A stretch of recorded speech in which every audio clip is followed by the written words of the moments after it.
Because people always want more. Like you guys. Want more Almost in Agreement. Almost in Agreement at gmail.com. Facebook, Twitter, YouTube. Go to the website. almostinagreement.com. Check out what's the haps in that department. Apparently there's a fly in the room and Sam's going to be swatting at it all night. It'll be fun. Yeah. Favorite podcast provider. Like, friend, share, follow, text your friends. Do what you can do to support the show. We're going to do a show. We're going to talk about the things. It's a busy week on the local calendar, specifically the city. We got a new mayor in the conversation pool for the county race coming up next year. Angry pro-tax, angry anti-tax, delusional consultants, and more continue this week on Almost in Agreement. It's about to go down. And we're watching Lady Soccer.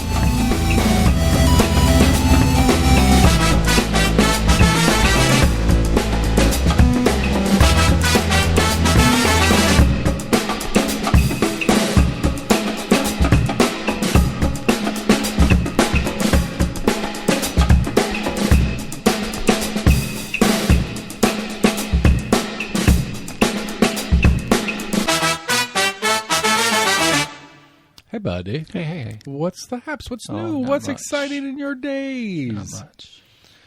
Excellente. Most deaf. Most def excellente with sugar on top. Excuse me, I got a little tickle in my throat. So, yeah, we had a busy civic calendar this week. Emerald Club's still out trying to sell their box of shit to the East Knoxville community, who wants nothing to do with it and has been very clear and vocal about that.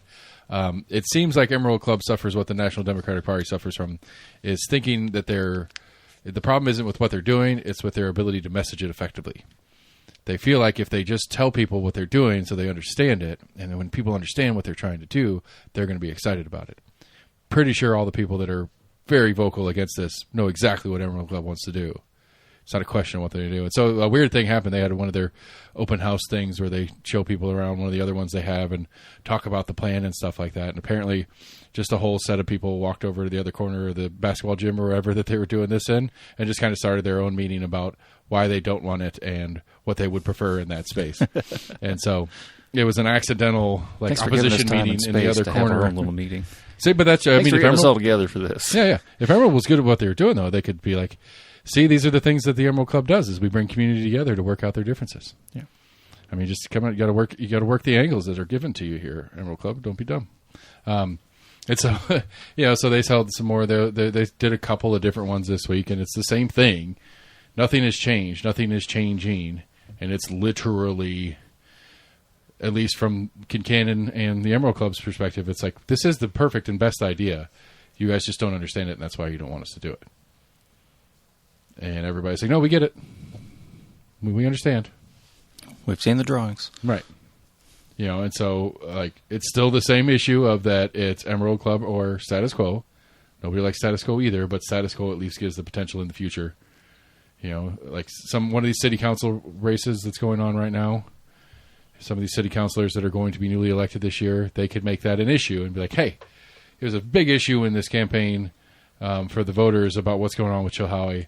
When I get in there, I'm going to do something. We're going to do a proper public input session and get the public's input, and we're going to put something in there that the community's happy with.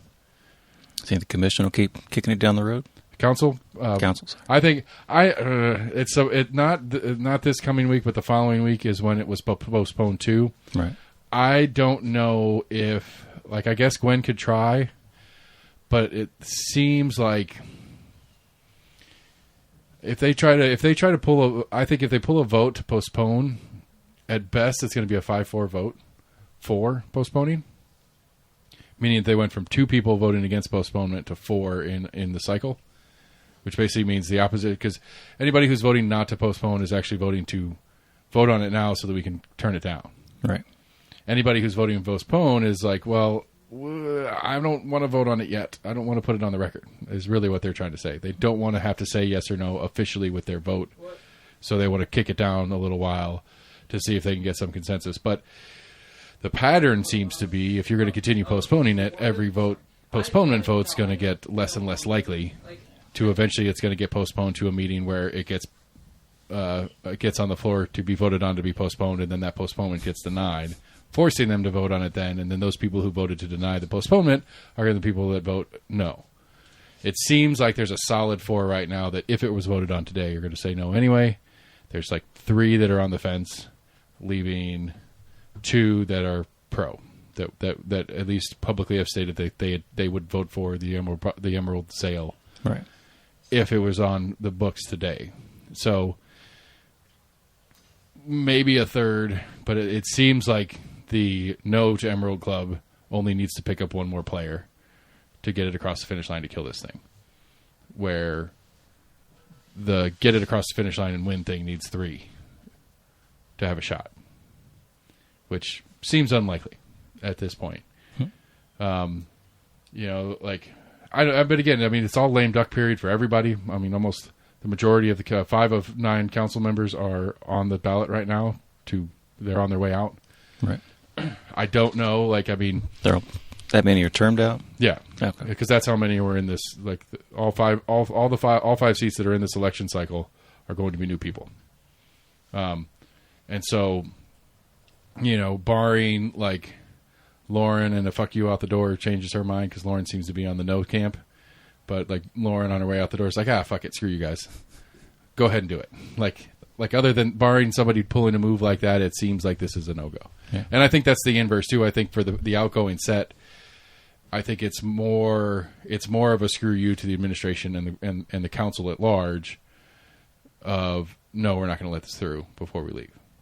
You're going to have to postpone this to I think it's the first December meeting, so that the new body's in here to vote on it, because if you keep putting this in front of us, we're saying no.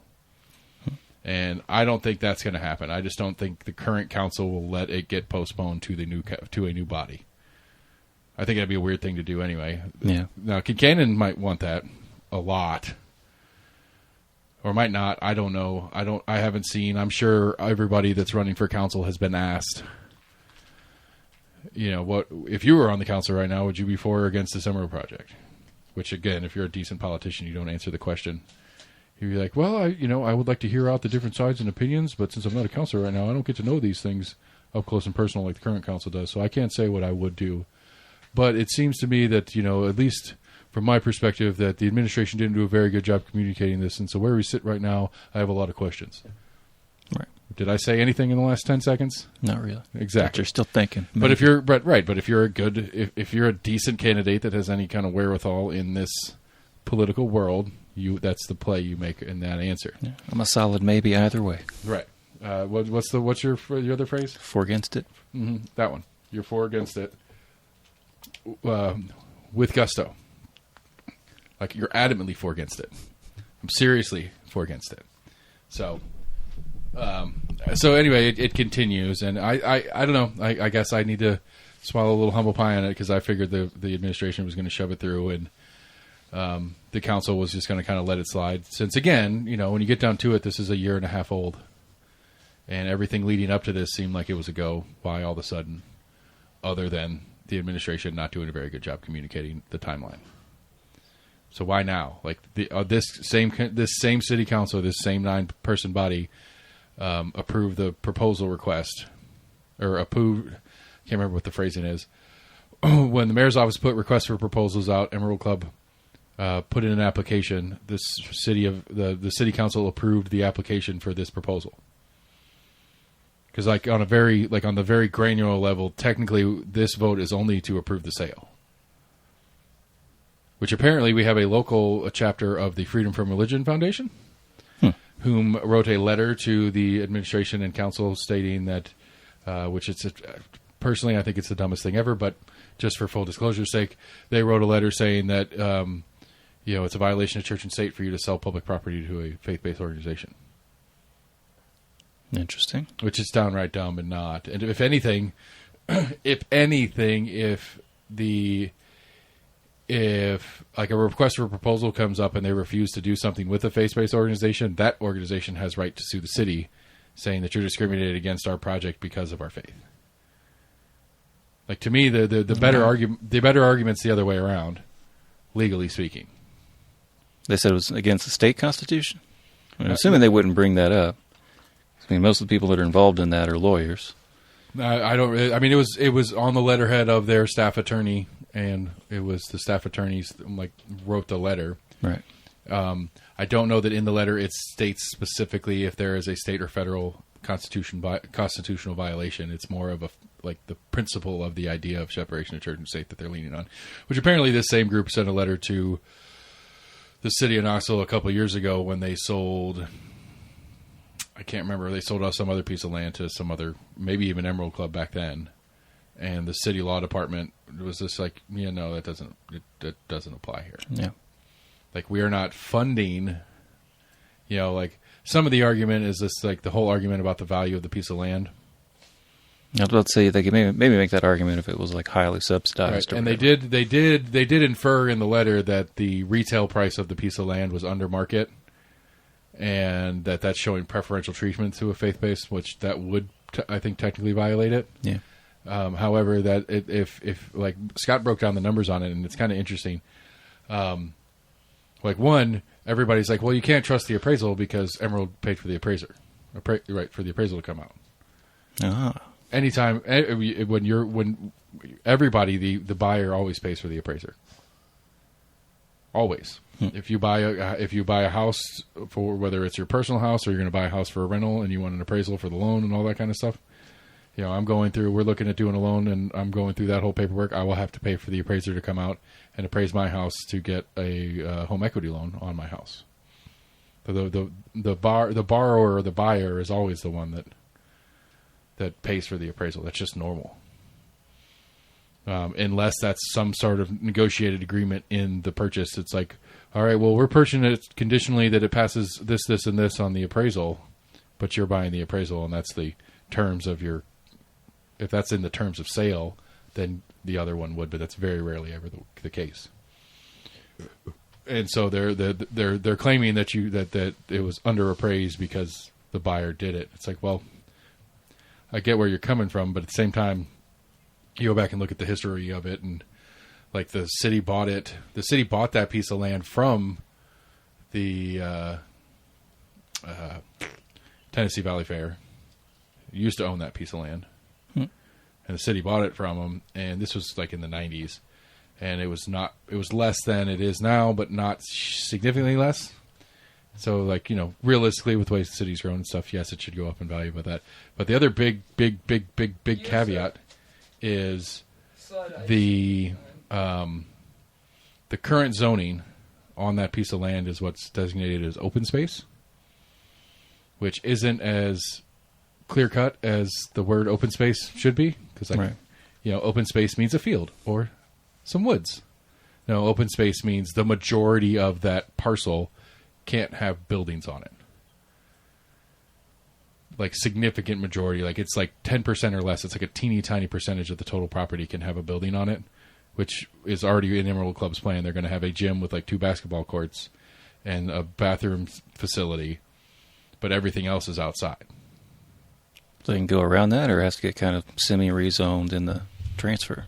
No, for Emerald Club, the Emerald Club's plan is within it. That is within the definition of open space zoning in the city of Knoxville. Because somebody had said to me, it's like, well, what happened? Well, if the city sells it to Emerald Club, what would stop Emerald Club from turning around and selling it at a profit to a developer to build an apartment complex? Well, one, in the current agreement that they're trying to, literally the thing they're trying to vote on and keep delaying is there's a clause in there that says the city has the first right. If Emerald Club decides to sell, the city gets the first right to buy it back. And then second, whoever the buyer is going to do their due diligence, and they're going to see what the zoning is, and they're going to say, well, I'm not going to pay, Emerald Club says, okay, we bought it for $900,000 or whatever, we're going to turn around and sell it for $2 million. Some developer is going to come in and be like, $2 million, that's a pretty good deal for that big piece of land. What's the deal? And they go look through the records, and they say, oh, it's open space. We'd have to get it rezoned. And there's apparently some stormwater system that runs through there that would have to be moved and reallocated and some stuff like that as well that would be expensive, that apparently Emerald Club has agreed to do as part of their thing. Or the city's going to do part of it. I don't remember exactly how that worked out. But it's like, well, city has first right to buy the piece of land back. And even if they don't want to buy it back, they have the ability to hamstring Emerald Club's ability to sell it by not even entertaining the idea of rezoning it. So like Jim Bob developer walks into the city office and be like, hey, I want to buy this piece of land, but I need it rezoned. I'm like, oh, the Emerald Club land? Yeah, no, that ain't happening. That's the zoning and it's staying that way. Right. You can't, there's no power for that. There's no real power other than the developer's political power being that they donate a lot and do stuff like that. But there's no real direct power a developer could have. They can't sue the city for some obscure reasoning on why the city's refusing to rezone this for me. It's like, okay, they're not violating any rules or regulations. It's literally you're trying to sue the city for following the rules that the city set up. And so there is no future for that site outside of some quote unquote open space. Well, if there's any kind of clause about subdividing it. I mean, it still doesn't change it. I mean, it doesn't. I mean, so the theory would be it's like 11 or 14. I think it's 14 acres. So make it 2 7-acre parcels and try to sell one. Or Possibly, yeah. Or make it 4 3.5-acre parcels and try to sell 3 and do emerald things on one. Or rezone part of it to where they could put more buildings on it if they wanted to have X, Y, or Z. I mean, but again, that would be a real, like, I think that would be a very ballsy move on Emerald Club's part, considering, like, everything that Emerald Club has done in the city of Knoxville has been with the help, with the assistance and partnership of the city. Like, that's a lot of relationship to put on the line for a little bit of a shady move. And that's assuming that they're going into it in bad faith. Because they're not going to spend the $10 million or whatever it is redoing the fields and setting up what they're planning on setting up there and then sell it 5 years down the road. Like, Bro doesn't know they won't even get their money back for their build-out if they do something like that. Right. So it would be a very weird thing. It would be a very weird, dark thing for Emerald Club to do from their current standpoint. Is that they're really, like, all this is going on in the front brain, and we're all seeing all this stuff happening over the last month that we've been talking about this. Meanwhile, some guy in the Emerald Club office and one of the other board members are sitting there going, we're actually just going to get the property from the city and then wait 6 months and then sell it or subdivide it, rezone part of it, sell it, and make our money plus back to go put into all the other things we do in town. I mean, they could subdivide it for, just for themselves to get around the 10% rule, maybe. I mean, maybe, but it's still like it would move their headquarters there, move another after-school program there. But they're still like punching the city in the face, whom just went out of their way to do them a solid to set this up, and does that repeatedly. I mean, the city has done a lot of work in partnership with Emerald Club. Let me rephrase my thought process here. I don't think Emerald Club could exist doing what they do at the scale they do it if they didn't have significant help from municipal partners. The municipal partners being the city of Knoxville, the state of Tennessee, Knox County, and the federal government. I'm sure they have some grant money coming in here or there or whatever. To put all that in jeopardy for one weird little land swapperoo thingy would be a very odd move.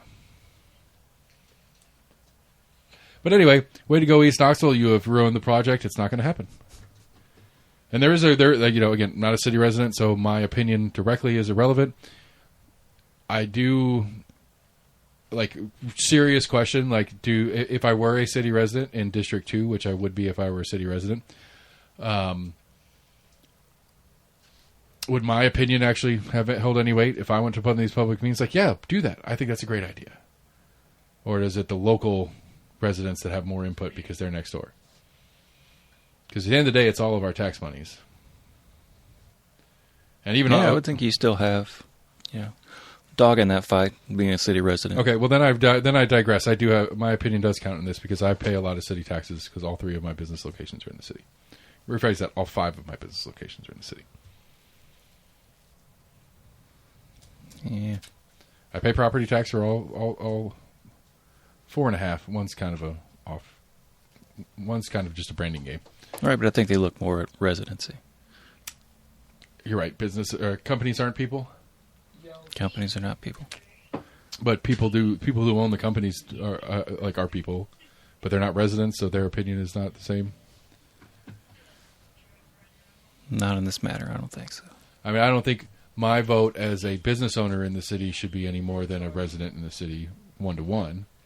I don't think my opinion should be any stronger than a resident of the city, since I'm not a resident of the city. But I mean, I collect and pay more taxes to the city of Knoxville than I was about to most say, I was like, residents there's some that'll argue that I pay more in taxes than you do, blah, blah, blah. And I'm not asking, and I pay more in taxes, but I'm not asking for more than just one opinion.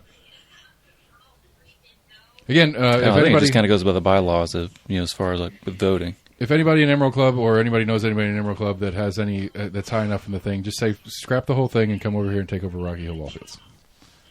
I will support that. Do it.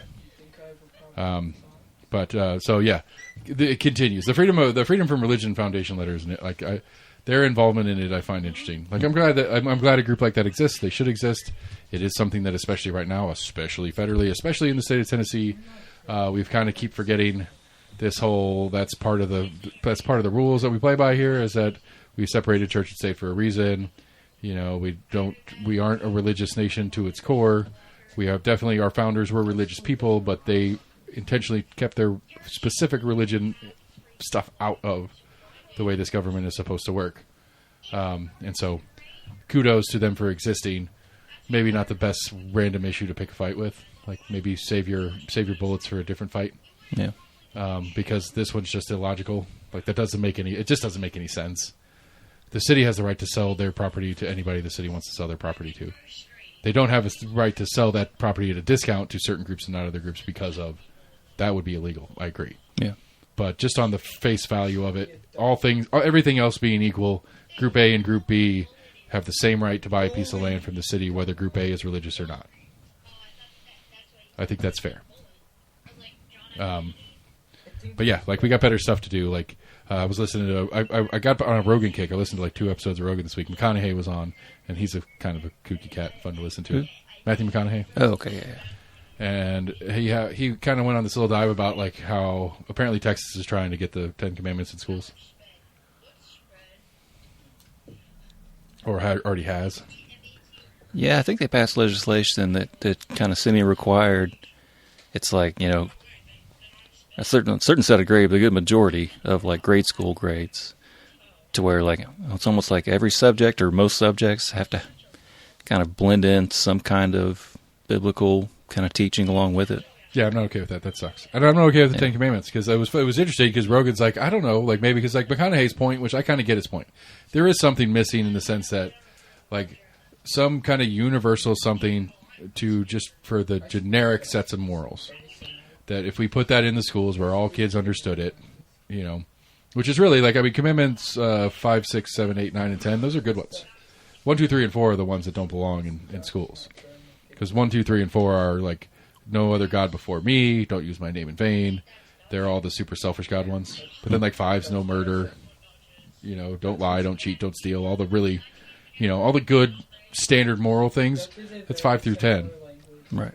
And that's good. I'm good with that. Like that doesn't bother me in a sense. And it would be nice. Like I'm down with the theory of that. Like let's do a thing that's kind of a core principle that we add into the schools. Well, I think in kindergarten you're kind of encouraged not to steal, not to cheat. Agreed.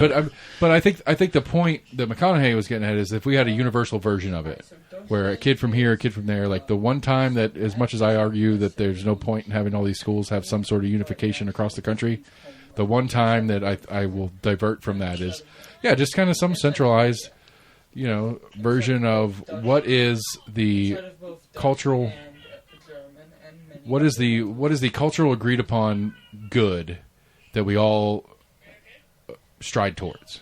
Why are you dying? Like what's a set of cultural agreed upon principles. Like because I would be like, commandment number 1, vote early and often.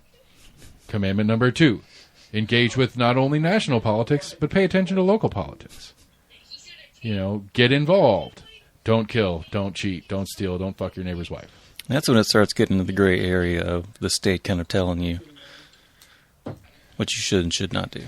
Which they do to an extent, but as far as... You're right, but it's the big ones that we all... And the quote-unquote moral values. But I'm saying, that's what I'm saying. If we could get the agreed-upon list and let anything that's arguable, let's take it out. Like, let's go survey the nation. Hey, do you think it's okay to murder? Now, we can get the exception people that say there's justifiable homicide and stuff like that, and I agree with that, too. I just saw The Purge, man. I'm kind of... Yeah, well, there's an interesting study that they talked about on NBC News tonight about how the younger generation of moderately politically active, mostly online adults, so it's not talking about under 18. That the survey, this is like one of those surveys they do every once in a while. It's a fairly fixed one, and the trend on the survey is that, especially from the left, the acceptance of political violence. How was the wording of it? It was basically saying we're okay with this on the political violence level, specifically from the left, has been going up in the last couple of years. They were quick to point out it's like, if you go back and compare it, it's really the left catching up to where the right has been. But it's still like basically under 30 has more of a blasé. Yeah, I think it's my I'm not saying I'm going to celebrate it, but I get it. Kind of like my take a couple weeks ago when we were talking about the Kirk thing. Like it doesn't feel crazy to me that somebody might think this is the right thing to do. Not that it is the right thing to do, but considering everything that's happening, I get it. And I think that's what the survey was talking about. I wonder if they kind of like defined it. If some people thought of like I saw it in passing, protesting, and I was thinking about it. Yeah, and I wish they started throwing rocks or whatever. I mean, that's borderline political violence. Taking notes. I mean, I think it's the what was the thing in Seattle, the free block? Chip. I want to say it was like CH something. Chad? Something like that, I want to say. The Free Republic of Chad or something like that? Anyway, but like stuff like that's not a no anymore. And that was a fairly, I mean, that was not, it wasn't physically violent against people, but it was physically violent against property and the local law enforcement and stuff like that. I know they just kind of like took it over, but I don't know how forceful it was. I mean, it was to the point where the cops wouldn't go in. Yeah. Where business owners that were not on board with their business being shut down and or looted and stuff like that were getting no help or protection. But anyway, the point being is that acceptance of that is going up in the younger generation, especially on the left right now. But going back to the McConaughey 10 Commandments thing, like I get it. I get where he's coming from on it. I think McConaughey was like hedging himself in the conversation because Rogan was like, because I think McConaughey is like full in on he wants the 10 Commandments. Where Rogan was more like, I kind of get where you're going as far as like, yeah, a good set of agreed upon ideals. Like, let's go survey the streets. Do you think murder is okay? Most people are going to say no. Again, considering they're like, people will have lists of exceptions, and that list of exceptions will be longer and shorter depending on the group of people you're talking to. But on the base level, is it okay for you to kill somebody because they looked at you funny? No. Right. Like the definitional murder for no good reason is going to be no. Is it okay to take other people's stuff? Now, there is probably a subset of the nation who would say yes. That theft is that theft, especially from people, if you don't have, is the right thing to do. But I think as a consistent moral society, I think those two are given. I think, and I think on some of the ones that start stepping out a little bit, like don't covet your neighbor's things or whatever. Yeah, which is basically like, put yourself in check. We're not playing the Keeping Up with the Joneses game. That's really all that one is, right? It's jealousy. It's wanting things that other people have that you don't. Yeah. And Keeping Up with the Joneses. It's like that's not a bad value to have. Like that's a good thing to have. Like I catch myself every once in a while. Like I want a thing. That thing's cool. I want one. Why don't I have one? And then I rationalize it and go, because I don't really want one. Yeah. But whatever. I'm just saying, like that's not a bad value to instill. I'm the only one that doesn't have one.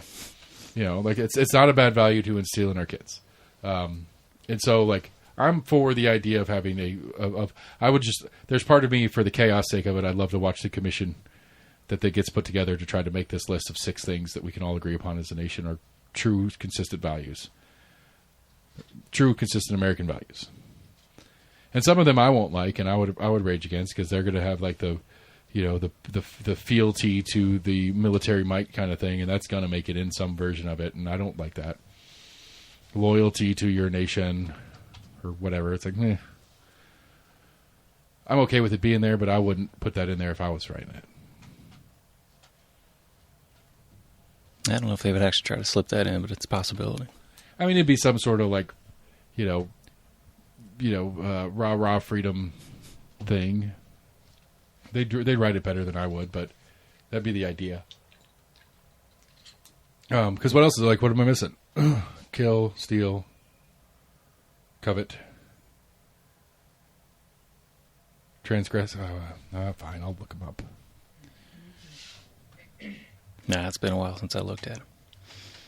That's what I'm saying. But like the first four are the crappy ones that I don't think. Thou shalt not have no. Okay, one. Thou shalt have no other gods before me. No, keep the Sabbath holy. Yeah, keep the Sabbath holy. Thou shalt not make unto thee any graven images. I'm not exactly sure what that is. Don't use the Lord's name in vain. I think it has to do with like praying to idols, basically. Because I want to say that was one of the. I think that was one of the happened with like the schisms. Oh yeah, yeah. But honor thy father and mother. I'm good with that one. I like that one. My kids get better at that one. Thou shalt not kill. Thou shalt not commit adultery. Thou shalt not steal. Thou shalt not bear false witness. Don't lie. And thou shalt not covet. Like I'm good with all of those except the first couple. Yeah. Because you take God out of it, and the first couple just don't make sense. Like, thou shalt have no other God before me. Well, if we're not using God as a reference in any of this, then what are we talking about?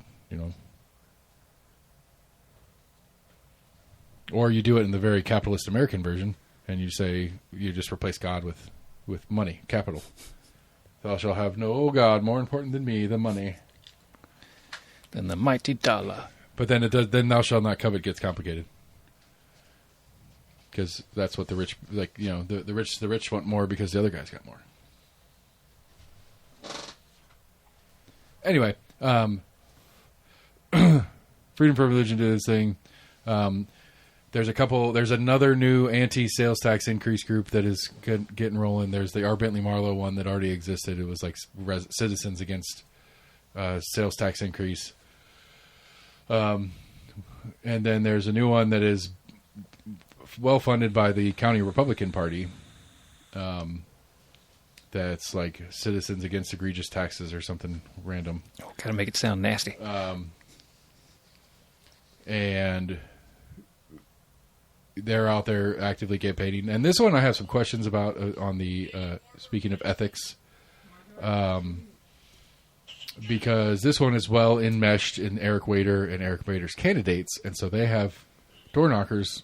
I at least as of today, I saw a post where these door knockers out were there with whatever against T-shirts, going and making and talking to city voters about voting down this tax increase. But they're well enmeshed in the Republican grader, Eric Wader, all that stuff going on. Eric's delusion is fed by he thinks that they're going to get a bunch of people to come out and vote against taxes, against the tax increase, and go out and vote for his candidates because that's more of a conservative Republican thing. Right. And so he thinks that by getting more people to vote against the taxes, he's going to get more people to vote for his people. I have questions on the ethics involved in that.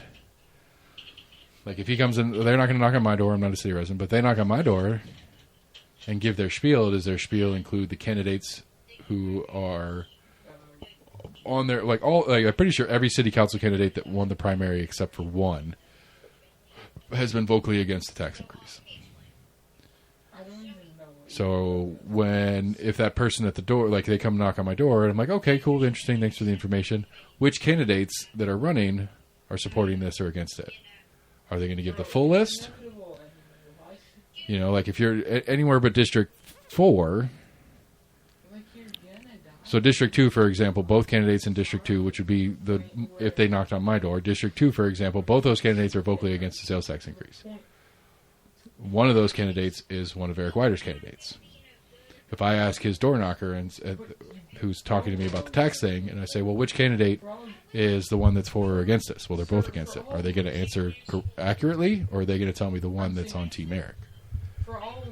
And is there an ethic? Is there like an actual? I mean, I think on the straightforward of it, there's an ethical dilemma because you're lying by omission if you only say one and not the other when they both have said no.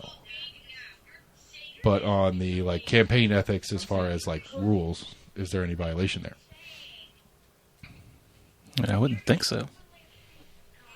I don't know. I mean, it sounds kind of skeezy, but It sounds super skeezy.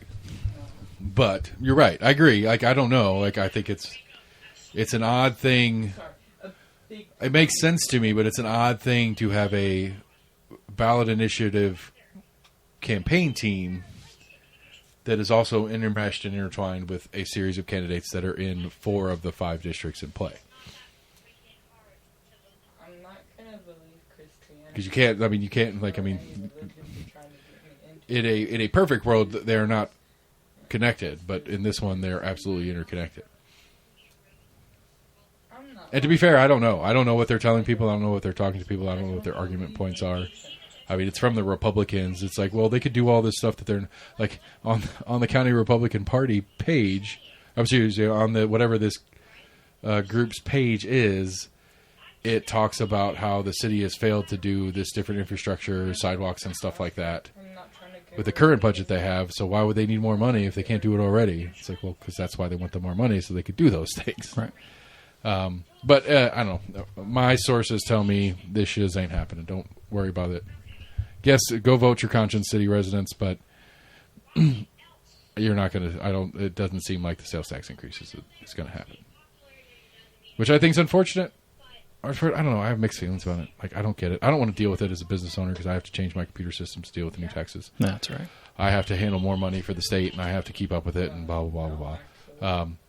But at the end of the day, the fact that the largest, most expensive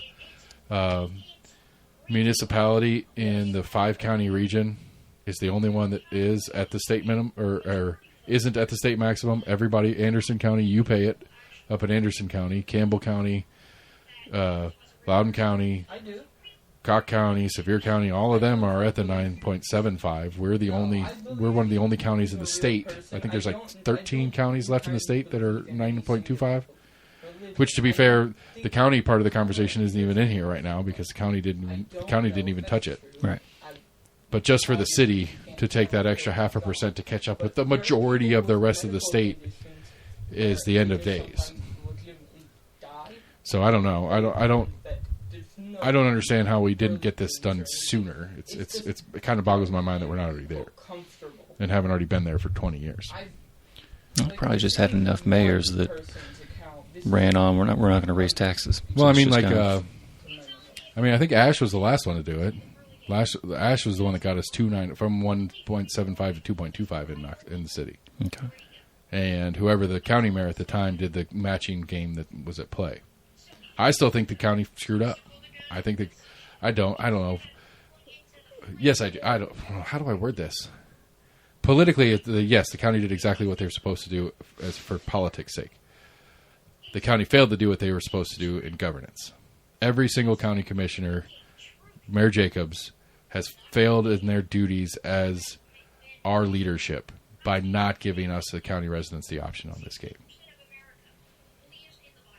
Well, yeah, because like Reberto said this week, just because I voted to put it on the ballot doesn't mean I'm going to vote for it. In fact, I'm voting against it when I go out and vote on Election Day, which pissed Kincannon off. At least wanted to put it out to the voters, presumably. Right. But I mean, I think, and that's what I'm saying, is I think every county commissioner, Shane Jackson, I'm looking at you right now because you're mine.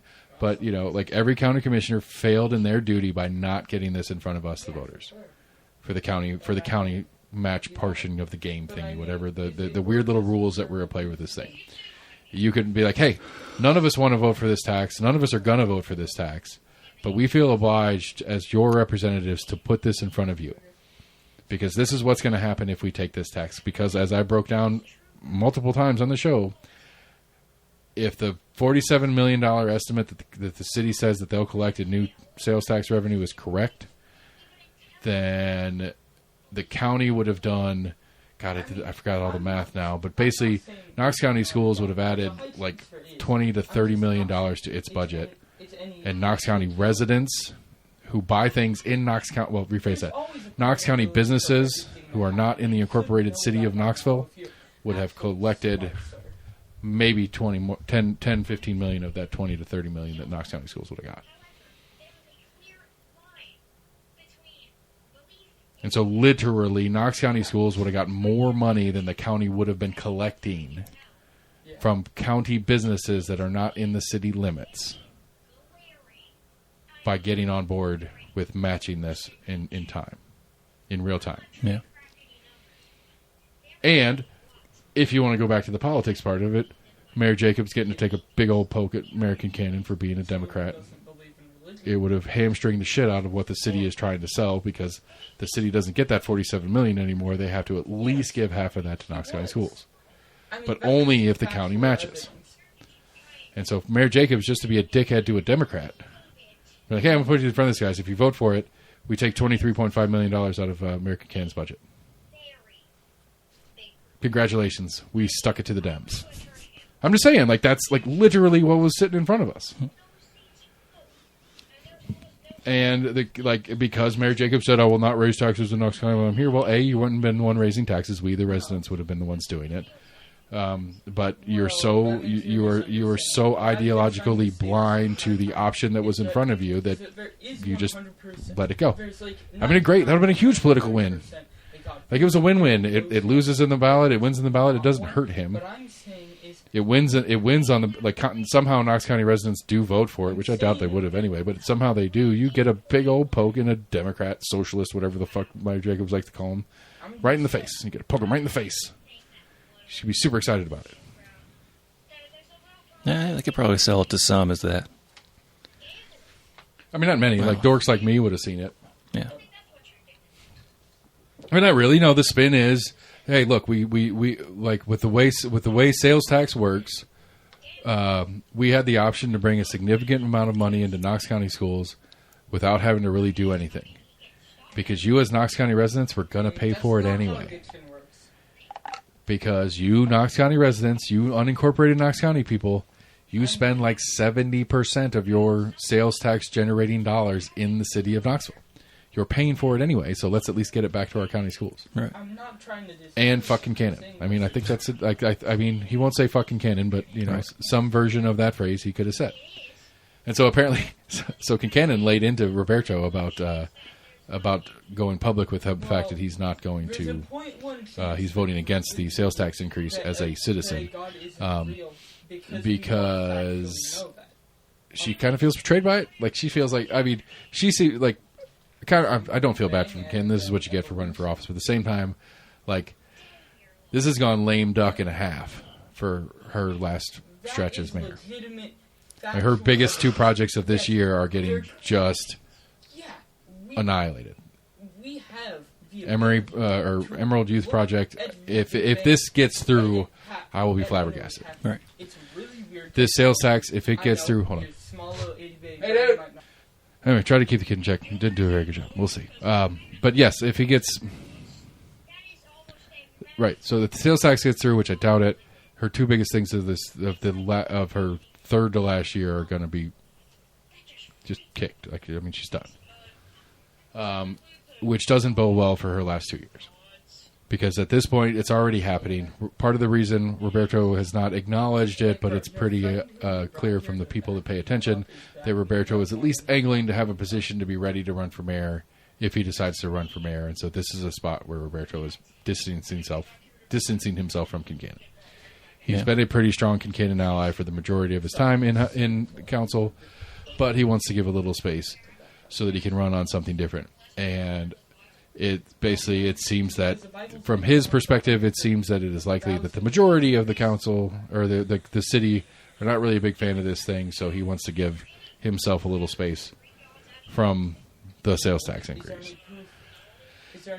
I'd be curious politically if somehow this thing sneaks through and does pass, what that does for Roberto. Like, if that makes the decision that he's not going to run for mayor because he's that out of touch with the citizens of the city of Knoxville. We'll see. But I think it's likely that it doesn't pass, and it gives Roberto a little bit of confirmation that he knows what the city wants better than this mayor does. And then for the rest of his term, which isn't much left anyway, his desire to be useful or helpful or team up with Kincannon to do anything goes down into the gutter. But it also signals to everybody else that being friendly and playing with the mayor in a nice way is off the table. Not off the table, but not required. because it is clear from this election cycle that the city of Knoxville is not behind this mayor anymore. And so Kincannon is going to have a rough couple of years. But I'm pretty sure it's pronounced Dionysus. Has that much left on our term? 2 more years? Yeah. It's because so the 27 November of 27 will be when we elect a new city mayor. Okay. Which will be Gwen McKenzie, Andrew Reberto, Tommy Smith. Yeah, there's some. So far. Speaking of mayors, the year before that, in 26, we have a new Republican primary candidate announced this week. Saw that. The smoke show that is Kim Frazier. I don't know. I'm not into blondes, but she does it for me. This one has this is fascinating. The implications of this blows my mind. Like, this is exciting to me, and the implications of this in the politics dork that I am. And good governance, I don't know, but in the politics dork that I am, so we're taking the Republican Party, and we've got pro-developer, tons of developer money, Larson J, but more moderate. What we already discussed, Betsy is going to paint him as the rhino that he is in current term. I mean, it's actually, I feel like it's an accurate description in the current terms of what a Republican is and isn't. Larson J is not a Republican. He's what Republicans used to be. I think that's a fair calculation of who he is. The new Republican, the new super Christian conservative MAGA Republican is not Larson J. Betsy Henderson is that.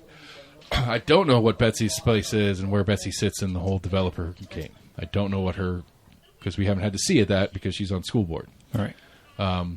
Where Kim Frazier is not anti-development. She's what she would refer to herself as smart growth, I think is the way she likes to phrase it, which is pretty much code for anti-development.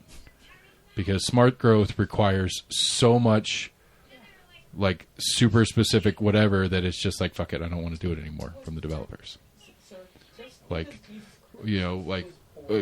traffic pattern studies and environmental impact studies and like to the nth degree where it gets to like, if you put this neighborhood in and it puts this many kids into this school, how does that affect the school across town that has to redistrict a couple of students to make up for the shift that is this shift and that shift? Because like right now, we have it right now. Like this house should be sending kids to Bearden. Makes no sense that my kids go to West. But when Hardin Valley opened up, everything shifted over. And so you got some developer that wants to build something out in Hardin Valley. We're going to put more students in Hardin Valley Academy. How does that affect the Farragut school system? How does that affect the Bearden school system? How does that affect the West? How does that affect South Doyle, for fuck's sake? Right. And that's. I don't know that Kim's that hardcore about it, but most people that I talk to, when they be like, we're not anti-development, it's just that this doesn't consider, and there's always blank. There's always something, but it's always the person who's complaining about it saying that they're not against development, they're just against this because it's a NIMBY thing. It's in my backyard, it's in my neighborhood. Everybody that I've met, again, I don't know where Kim's at on it. I've only talked to her once, but everybody that I've met from neighborhood leaders and stuff like that who would call themselves a smart development or a smart growth advocate is just a NIMBY. Is there a YIMBY? Is that yes in my backyard? No. You seen that term? I don't think so. I've never heard it used. I've read it a handful of times, just reading like different news stories. I'm like, what's a YIMBY? Or it's YMIBY or whatever. I mean, that'd be interesting. I'd be curious what's the reference? I can't recall. I mean, I think I obviously couldn't discern what it was supposed to. there are in the infer. sense like this guy Dave not Dave. What is his name? The guy that runs Yes Knoxville, which is the only, which is one of the two, maybe the only, pro sales tax increase group out there, who they want like the walkable stuff like that. They're probably in that area where they're saying, yeah, we want this here because that means we can walk to it, or we can we don't have to drive here and there, or we can ride our bikes. Yeah, see, YIMBYism is a pro-housing social movement that focuses on encouraging new housing, opposing density limits, and supporting public transportation. Mm-hmm. It stands in opposition to NIMBY. Yeah, so YIMBY is right. YIMBY was YIMBY is yes Knoxville. Yeah. Which is, I mean, you know, like, it comes down to one of those, it's like, well, I think, how do I word this? I think a YIMBY is what Knoxville needs to have, more YIMBYs. We need to have more YIMBYs because we have to have a conversation as a community about it isn't a question. It isn't a conversation. It isn't, do we want more people to live in Knoxville or do we not want more people to live in Knoxville? That conversation is over. The answer is they're coming. Right. So we need to have a conversation about what are we going to do about it. And if you're a NIMBY, we got nothing for you in this conversation because all you're going to do is say no. We have to have YIMBYs. We have to have people that want new multi-family developments, want apartment complexes, want duplexes, triplexes, quadplexes, want townhouse neighborhoods, want want ADUs, want all these different things that we could do to increase density. We need that. And it's not a conversation about wants at this point.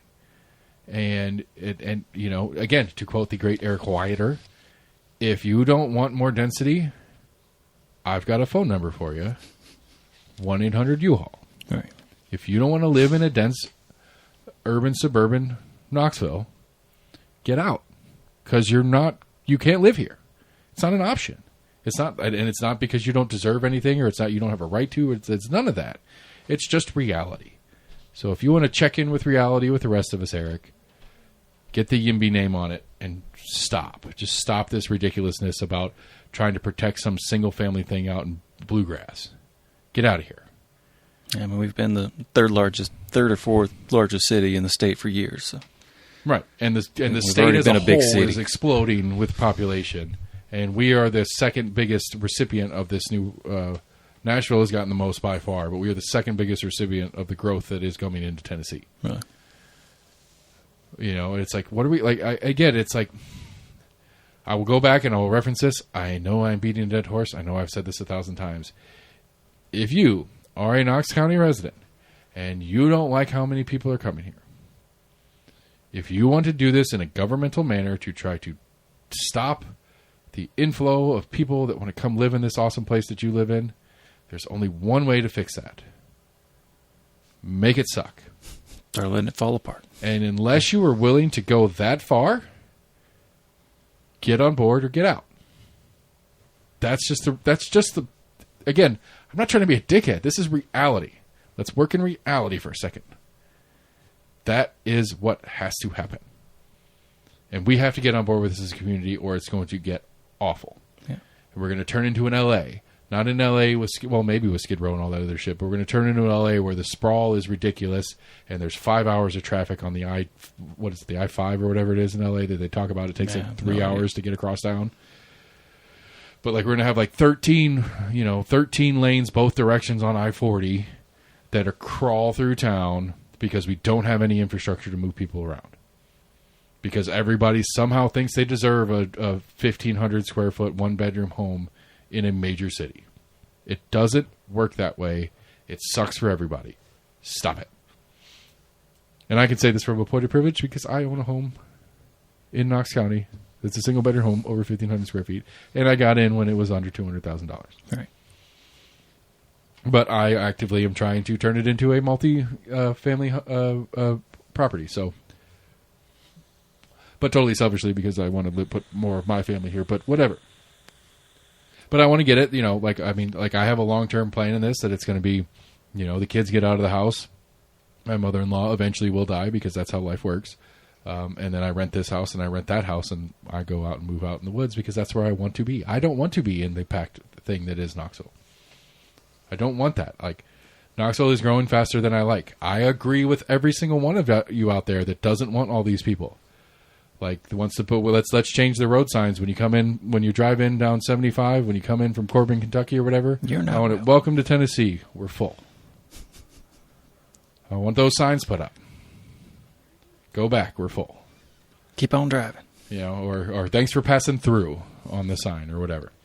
Like I agree with that sentiment, but I also have this weird thing about checking in with reality every once in a while, and reality tells me it's not up to me. I don't get that choice on how that works long term. I mean, Tennessee's got plenty of rural landscape and places. I know, and I intend to go find some. Right. That's it. That's what I'm saying. And I tend to go find some and have enough cushion that even if that place ends up blowing up, that I have enough cushion that I can pretend I'm not in the middle of a bunch of stuff because it's at least far enough away that I don't have to look at it. That's my hope. That's my dream. So share the podcast, everybody. Let me get some sponsors rolling so I can get some income off this thing so I can go buy my dream home out in the middle of nowhere. And I'll podcast from that basement, too, talking about what's going on in Knoxville. I love Knoxville. Don't get me wrong. Like Lauren Ryder got really confused when I was trying to explain this whole thing to her. It's like, I love Knoxville. I want to see Knoxville grow and be a great city and continue on its potential path of awesomeness. I just don't want to live in the middle of it. Right. And that's okay. It's okay. That's okay, Eric Whiter, and all your crazy wannabe conservative bullshit who thinks you have the right to stop everybody else from coming in here. It's okay. It's okay to want what you want. You just have to check in with reality and understand what you want is available somewhere else. Because what you really don't want, Eric, is the density and the inevitable shift to the blue county. That's what Eric really doesn't want. Because then we're going to have like abortions on street corners with no doctors and dude girls and drag queens everywhere. It's going to be fucking bedlam in here if we let the Democrats win. It's coming. I mean, I don't know. I had a really fun one. I need to get better about recording conversations. I don't really feel bad about talking about this guy, Aaron, who is the head of the hemp department of TABC. I had a phone call with him this week trying to figure out some of the specifics as this transition's going on or whatever like that. And he flat said the quiet part out loud. And I wish I recorded it so I don't have to paraphrase what he told me, which is what it's basically the state put this together so that we could put all the tax burden and stuff on the distributors because it's easier to keep up with the 50 or 100 distributors we have in the state of Tennessee than it is to keep up with the 10,000 retailers. Yeah. Okay, cool. But we also put in measures to make it really hard for distributors to get at it, for new distributors to come into play, because we don't want to do more than we already have. We're just comfortable with the ones we already have. Cool. Very Republican of you, Briggs, you fucking cunt. God damn it, I'm so fucking angry. I mean, I knew it. It's not new. I mean, don't get me wrong. This isn't a new thought process I've had, but it's like... I got confirmed. This is the fucking Republicans. These are Tennessee Republicans, people. They're, low taxes, don't tax things, free market, take care of your own shit. Unless that might stumble on one of the big boys that that really runs the state, Jack Daniels and the liquor guys and all those stuff, who actually, they get what they fucking want. Or inconvenient state workers. Yeah, I hit one this week too, by the way. A state worker? Yeah. I spent the whole day Tuesday at City County, and I'm not sure. I've replayed it 1,000 times, and I take no fault in this. I did not admit fault, nor am I currently admitting fault. I was downtown in front of the courthouse, the federal courthouse, pulling into a parallel parking space. As you do as a proper human being who learned how to drive correctly, when you're going into a parallel parking space, you go to the car in front of it, put your turn signal on and stop, and then you back into the space. Right. So I start backing into the space, and I'm looking over my left shoulder because that's where I'm going. And as I start rolling, I hear a honk and thunk. And I turn around the other and look over my other shoulder, and while I'm backing up, somebody had pulled up. Not tried to pull into the space, as far as I could tell, but had pulled in behind me, thinking, I guess they were thinking that I was stopped at the light, trying to turn left, which right. I was well short of the fucking light. So, whatever. And it ends up being a state employee in the state car.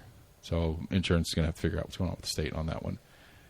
Which, again, for the record, I don't take fault. I don't believe I was at fault. I don't know exactly how that fault would work. Because, yeah, at the end of the day, I'm moving, and my movement made contact. I don't know if he was moving. I do have the right to back into a parallel parking space. Right. I did the proper procedure to show that that is my intent and what I am doing. I did not, however, properly clear my view. I didn't look back fully to see what was happening exactly behind me. Didn't use your backup camera? I don't know what I didn't. I was, like I said, I was looking at my left rear view to see where I was as far as the cars I was trying to get between. Parallel parking is not my favorite. Don't get me wrong. Why are you looking at your left? Weren't you parking on the right side of the street? No, I was on the left side because it's a one-way road. Oh, okay. It's where the church. There's the church on one side of the street, and then the federal courthouse. That's an interesting block if you think about it. Separation of church and state. People, why aren't you upset about this? That block is literally a church, courthouse, the federal building, the city county building. Is that 2-block chunk? It's the federal court. It was the federal courthouse. That's also the post office on the backside. Yeah. And so I was like in front of there. I was pulling into a parallel spot in front of there on the left side. And so, but I was so freaked out in the moment. Like I don't get in accidents. I've gotten in 3 accidents in my life. And so he's like, "I'll just take a picture of your insurance and we'll take a look." I mean, he did a little bit of whatever. I'm like, if I want to fix it's like a $1,500 repair. Damn. Because these stupid plastic cars that we live in now. Right. Because it flexed like my bumper cover panel. Right. It flexed and popped back into shape, but when it flexed, it popped out of its brackets and broke its bracket. And so I've got it popped back in, and it's solid, but it doesn't quite line up right. And some of the bracket, where the little tabs things, or whatever, right? yeah. The little tabs, they're like I haven't pulled it off to see, but there are definitely a couple tabs broken. And then I did a little bit of damage to the grill on his. Whatever. I mean, I'm rephrasing. Apologies. I'm not taking fault. A little bit of his grill had a little bit of damage. It was hard to see From something. It was hard to see on both cars, to be honest. I mean, it was like a 1 mile an hour Right. bump. Like I was rolling backwards, and again, I don't know if he was rolling forwards or not, and I don't know where the fault is in this. So, just in the technical of the thing itself, I accept no fault. I don't know what the rule is, and I'd be curious for any of you traffic experts out there. I'd be curious what the rule is.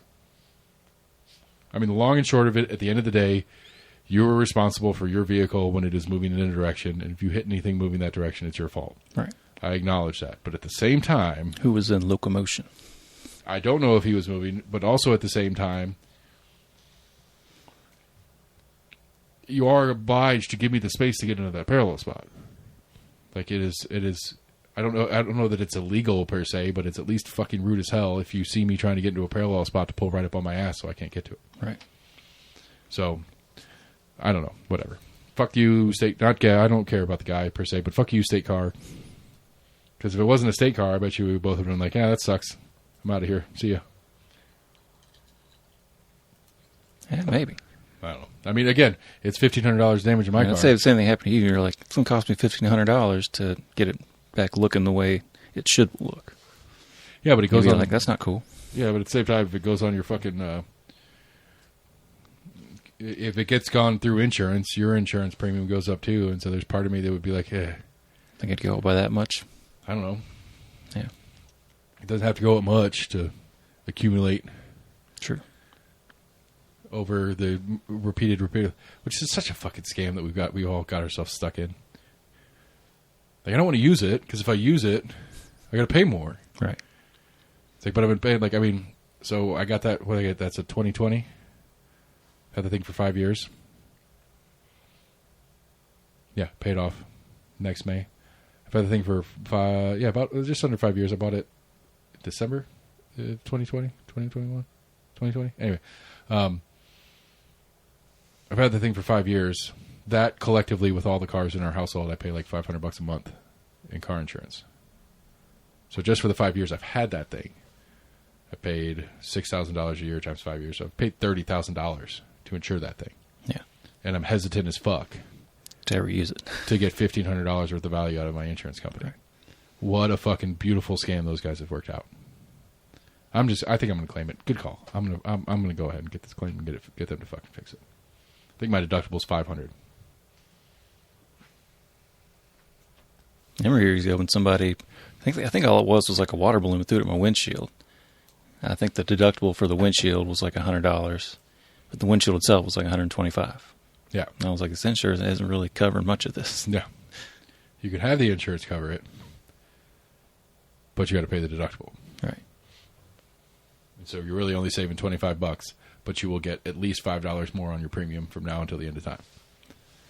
Which, I mean, it's just like it's fucking brilliant. It's a brilliant little. I think most insurers, it kind of takes it off your record after like 4 or 5 years. I If can you're acknowledge the idea of like, okay, if you get in a wreck every year, we're gonna bump your premiums, but Right. I think it would also be fair to kind of like let's put a little context to them. Like one, especially if you're living in a semi-metropolitan, a somewhat major metropolitan, and you're often parking in a downtown area. I would think a fender bender a year wouldn't be that big a deal. That would be pretty regular for a lot of people.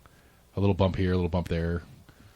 You know, like if you're parallel parking a lot, you're driving in a very congested downtown area where the turns aren't wide enough to make a good turn, and you're bumping curbs and shit like that. Maybe scraping a post every once in a while. Versus you live out in the fucking country. And there's nothing like you wreck your truck every couple of years because you drive it off the road into a tree. Maybe we should bump yours up a little bit more because somehow you've found the things to hit, even though there's nothing out here. Versus the people that are in the middle of the stuff that are hitting stuff all the time. I don't know. It's intended more for like major accidents, especially if there's any kind of like injuries. Is really where insurance can be more beneficial. Yeah, it's true. I just like I don't know. It's so dumb that's like I had to like it was such a weird dumb day because I was wandering around I wandered around the city county building for a bunch of different little things, which I did learn a new logistical thing. When a city ordinance passes, there is a 17-day window from its passage to your ability to take advantage of whatever it is that was passed. So what's today? Today's the 19th. So 16 days ago, the city county, on their second reading, officially passed an ordinance to permit. Let me see how to phrase this. The ordinance was to remove the designation of downtown Old City from a current zone ordinance for the ability to use a percentage of public space as part of a patio. It's a lot of words to say when you go into the market square and all those patios.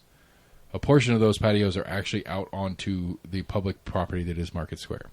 When you go down Gay Street, downtown Groom Brewery being a very good example that I know you know, that patio is partially on the Woodruff building property and partially on the actual sidewalk of the city of Knoxville. The city of Knoxville many years ago wrote an ordinance allowing them to expand their patios past their property line onto city property, as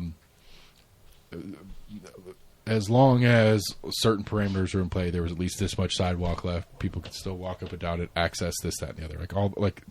All that stuff has been in play in the city in the downtown Gay Street Market Square area. I don't know when that went in officially, but at least when we were hanging out at downtown Groom Brewery, 2000, late 2000s, 2008, somewhere in there. Yeah. So almost 20 years now that's been in play in the city on Gay Street. And so the ordinance was to remove the geographical limits of that to expand to the entirety of the city of Knoxville. Not dissimilar to the ordinance that I got passed on the special events use of alcohol in public space, where they were just removing the ordinance itself, just removed the designation that it could be allowed here, there, and there to anywhere in the city of Knoxville with proper paperwork and blah, blah, blah. You can do whatever. Yeah. So that's essentially what this thing was on this sidewalk patio thing. So by rule, the departments that have to deal with it have 17 days to get this stuff together to be able to do whatever an ordinance change is. Which I get that. That makes sense. It takes some time. Except, in this particular case, nothing changed. Except where you were allowed to do it. So what are they prepping? What does it take them 17 days to figure out? I don't know if somebody from the city has to come out and measure, if it is right there on a sidewalk. They have to come out and measure to... Right. Well, you would think those parameters are already in the ordinance itself. That's what I'm saying. That's what I went down there to figure out. And they're like, well, that ordinance actually isn't in play yet. It doesn't go into play until whenever. It's like, well, I'm not doing it today. I'm trying to figure out what I can and can't do, what I need to do, what I don't have to do, so I can figure out what I want to do. Yeah. And they're like, well, it doesn't actually take effect, so we don't have any answers for you. It's like, well, I'm sorry. Again, I understand on a practical level why something like this exists, this little bit of grace period for the departments to catch up. But on this particular one, it makes no sense. Because you're going to have to come out and measure, and you're going to have to send engineering out, and I have to get inspections, and I have to get a building permit and all that kind of stuff to do any of this anyway. Just like Woodruff Brewery had to do it when they did it for Downtown Grill and Brewery. That hasn't changed. Just where you can do it has. So I don't get it. Right. But, whatever. This is government, everybody. This is why we love it. So I was in there, and then I was talking to county, which was a weird, fun one, because it's just like, this is what's so frustrating about this ADU project that I'm working on. It's like, I can do this. It's not a question of whether I can or can't do this. It's just the specifics of how exactly I go about doing it. And so I'm talking to, I'm talking to the county zoning about the different this, that, and the other, and I get 5 different people. They're like, well, let me ask this person, let me get this person out here, let me get this person out there, and I basically got to this this is what I want to do, and I can do this. Rephrase that. This is what I want to do, and I will do this. Now, will you guys give me the permit so that I can do this, or do I have to go through this other process to get it done? Or do you just want me to lie to you and just say it's a garage or whatever? And the kind of consensus from everybody who didn't say it out loud but kind of said it was just tell us it's a garage and you're good. Yeah. It's that's wink, wink, nudge, nudge. That's frustrating.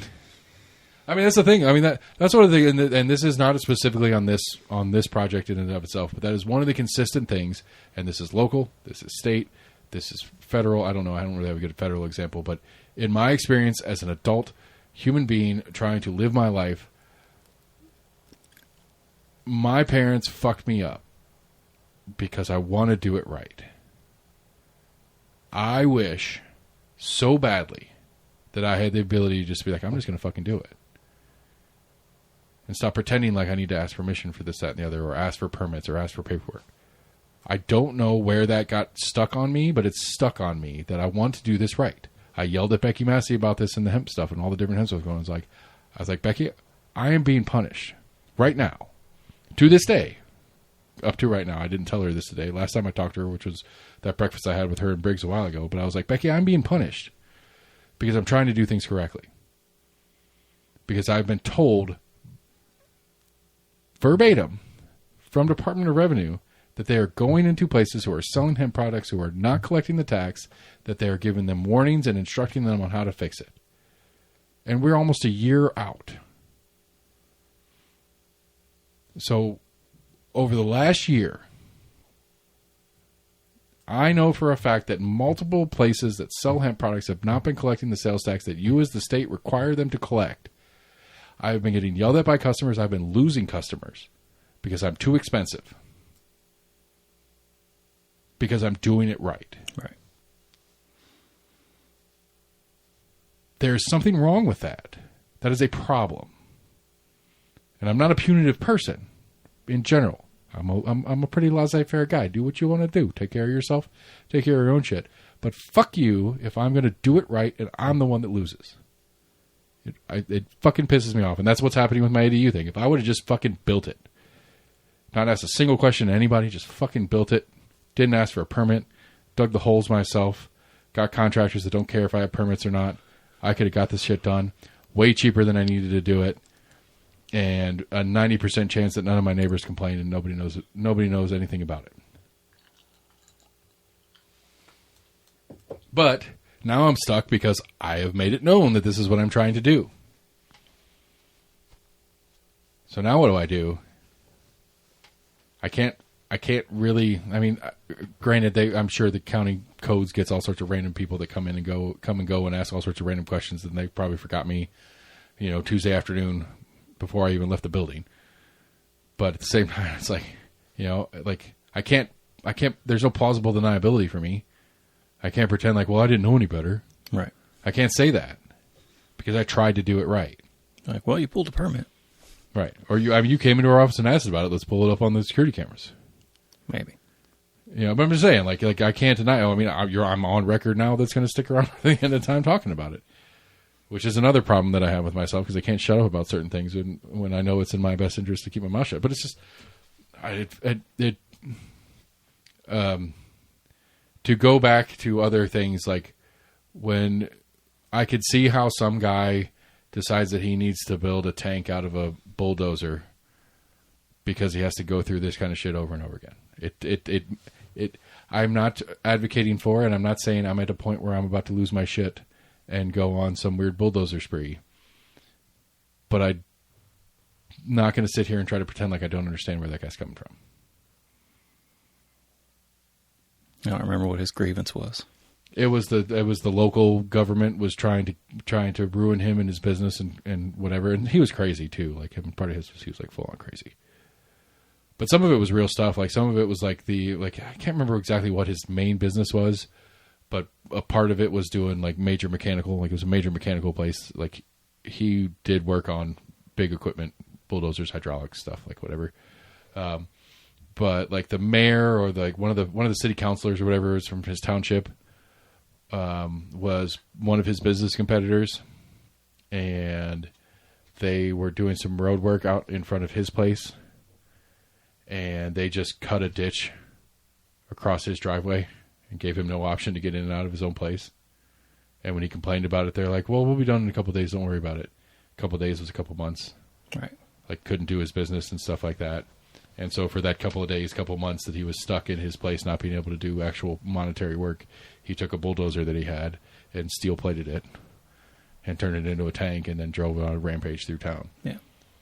Which again, I'm not condoning said action, but I also kind of like I get where you're coming from on this kind of shit. Are you going to miss Jimmy Kimmel? I mean, I watch clips here and there. I wasn't a regular watcher, but I don't watch a lot of network TV as it is. I don't at all. I haven't seen Jimmy Kimmel. Like my favorite, like the Jimmy Kimmel will always have a place because of his fake Matt Damon feud has been the greatest thing in entertainment for 20 years now. I like his little on the street skits. Some of those there's all sorts of there's other people that do that as well, where they go out and just ask normal people kind of like what should be pretty easy questions, and it's kind of like, well, how did you not know that? I have some weird, like I have some interesting, like I heard some interesting takes on the specifics. Both are gross. Both are sad. Both make me feel bad for being an American right now. But the very generic take being, like this is literal government censorship. The president is upset that he made fun of him, and so he wielded the power that he could to shut him down. Which I think put pressure on the FCC, basically. Right. Well, had the FCC put pressure on them, and which it's a fair assessment. It's like, look, you can't be the director of the FCC and go on television and say we could do this the easy way or the hard way and pretend like that's not a fucking threat. Right. I mean, that's exactly what that is. And the powers that be, because they have giant mergers that the FCC needs to approve. I think we talked a little bit about this before. It was like it's the Tegna Nexstar. Nexstar and Tegna, not Sinclair. So I think one thing I read was it would take them up. I think the law says you're not supposed to have more than like they'd have to change 34% of the network coverage or whatever. That means the FCC I think this will would take them up to like 80-something%. Yeah, like you're going up. I mean, the problem with the conversation to me on that one is like I could give a fuck less because at the end of the day, I don't watch their shit anyway. They have 80% of the broadcast media coverage. The only thing I watch, we watch Jeopardy on Air Channel. Right. I've got this digital antenna. I watch Jeopardy. I'll leave it on and sometimes catch a couple minutes of The Voice or America's Got Talent. I do like some Law and Order. I'll watch like the last 10 minutes of NBC Nightly News because I'm waiting for Wheel of Fortune to come on because I'm an old man. Stuff like that. But long and short of it, it's like I don't watch the shit anyway. I'm not losing anything. It could, like NBC, ABC, CBS, and Fox could all run the same news, and it's irrelevant to me. And I think realistically, it's irrelevant to a lot of Americans, and that's why there's not as much outrage as there should be about what's happening with this. People should be pissed off about this. This is a problem. Except it's people not. Believe the spin that this was all like, oh, this was the corporations that were making this decision. This wasn't. This wasn't political in nature, blah, blah, blah. Because it was the corporation making the decision because they want their fucking merger. Right. And you kiss the hand to make sure you can get your merger. Because the merger is a bunch of bottom line dollars for you in your buddy's pockets. Yeah. But the interesting antithesis take that I heard was that it's not so much that it was the threat from the FCC. It was that Disney, ABC took the opportunity that was in front of them to please the man. Because at the end of the day, I think the reality here, and again, let's do the reality check like Knoxville Growth. I think the reality is that network television, late night network television, is a dead art form. Nobody watches it, not in real numbers. Not to necessitate the amount of money that Disney spends. Like, I mean, Yeah. I know they talked about Colbert was like $50 million a year that Colbert was. $50 million a year that was spent to create Colbert, less than what Colbert brought into CBS. I heard some numbers. I don't know if they ever got verified. It's a weird thing too, because like the financial systems of network of broadcast media are crazy, because you have local affiliates and you have the parent company and who pays what for this and who gets to keep the income from ad revenue, and when you have cable versus when you're only watching it on Air Channel, has different things, because when you pay Comcast for your cable or whatever, like a percentage of that goes for the channels that they provide. And so it's like, well, so if you're looking at like for Comcast in the Disney ABC family, that's Disney, ABC, ESPN, the Disney Channel, and all those other little sub-channels that they have, that you pay $50 a month for your cable bill, $10 of that goes to Disney, ABC for all the channels that they provide. You know what I'm saying? So Right. it's hard to really break down exactly where the money goes and comes from. But at the end of the day, if you look at the Nielsen ratings and stuff like that, they are like the nobody watches it. I think they were saying that Jimmy Kimmel, in recent episodes, because their season just started back up a couple weeks ago, it was averaging like 125,000 a night, according to the data that they do for TV viewership. Yeah. That's not a lot of people for a nationally televised show. I mean, the Super Bowl does like hundreds of millions of people watch the Super Bowl. So it's not. It's That's a one-time big event versus. I agreed, but I'm just saying, there's 300 million Americans, so just in American viewership, you can't break 1 million on a Tuesday night. Well, I don't know, like the YouTube clips I've watched of him interviewing a guest or whatever. There's always at the end of it, it's like him and Guillermo sitting next to each other, and I guess it's geared towards YouTube, and I guess it was them breaking like 10 million subscribers or something like that. Yeah. And again, that's another one. I don't know how that all feeds into the revenue model, because, YouTube pays you once you get to a certain subscribership, a certain amount per view or whatever it is. I don't know where that goes into the money thing. And so, again, on a business, from the strictly business perspective of it, I don't know that there was a value to it. And so the person that was talking about it, their take was basically, it's like, look, like Jimmy Kimmel's not making you money. Jimmy Kimmel's not really losing you money. You're indifferent to him as one of your properties. And this little bit of controversy pops up. It's a good opportunity to make the man happy for this merger you got going on over here. Instead of it being the idea being, instead of them caving to the threat, they were taking the opportunity to look like they caved to the threat to get what they really want, which is their merger. Right. Either one's gross, is my point. Like, they're both terrible. It's a problem. And that same person, their argument was like, why does the FCC exist anyway? Like make the argument, if they're a right leaning person, they're one of the other people on Breaking Points. It's not Sagar, but the other Republican on Breaking Points. Emily? Yeah. It was her thing on it. She's like, I would love to see the Democrats put the Republicans in a position to defend the FCC's existence. Because it's the Republicans. It's the regulatory bullshit. Regulatory agencies are bullshit. So bend this, like, if the Democrats are good at what they do, if they were any good at being politicians or playing the political games, they would put the Republicans in a position to try to defend the FCC's existence. I think that would almost give the what a lot of Republicans would want. They're like, yeah, we should. We finally got the Democrats on board. Like, we didn't want this anyway. Okay, then kill the FCC. We like it when we get to run it, but... Well, you kill the FCC, or sorry. We're mixing, it's FTC and FCC that are both in conversation right now. FCC being the Federal Communications Committee or Commission or whatever. Commission, yeah. FTC being the Trade Commission, so the FTC is the one that does the merger. That's a different conversation. But take the FCC out of this conversation, and it takes all the power for the Trump administration to put ABC in a precarious position with a threat. I think the coverage rule is an FCC regulation, which they have to get that rule kind of amended. But again, at this point, realistically, just preventing the monopoly of a broadcast corporation, basically. Yeah, you're right. They're both. Yeah, I don't know. I just don't see. I don't see the value in any of it. Like I don't like. Again, just on the conversation of where do we get our media.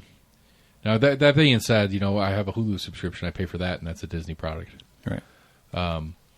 But I'd say there's still a good number on. Like theoretically, hard to put a number on, but I think there's still a lot of people that don't have cable. They probably do stream stuff on their phone or whatever, but they're not going to pay $50-$60 a month to have cable if they can have digital bunny ears and at least get 15-20 channels. Yeah, but most people with digital, but I'd be curious. I don't know. Maybe I'm different, but I don't think I am. I'm going to guess that most people with digital bunny ears might watch a little bit of the broadcast news.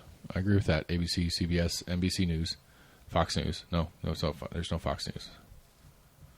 There's no Fox News. Like local, quote unquote, Fox News, right, but which is NBC locally to us. Is it? The local, like you'll get I'd say most people that use digital bunny ears are watching local news. They're probably watching their soaps during the day. They're probably watching their stupid game shows, like me and Wheel of Fortune, Jeopardy. They're watching sports, and that's probably about it. There's a couple other channels that I would watch. I would. There's one that does like all day, like Law and Order. Ion. Yeah. I would guess that very few people that are on bunny ears, that are on actual air channels, are watching the late shows. To bring it back to the point, possibly. I don't know if they have the ability to separate that out in their data, but I would bet that's a very low number.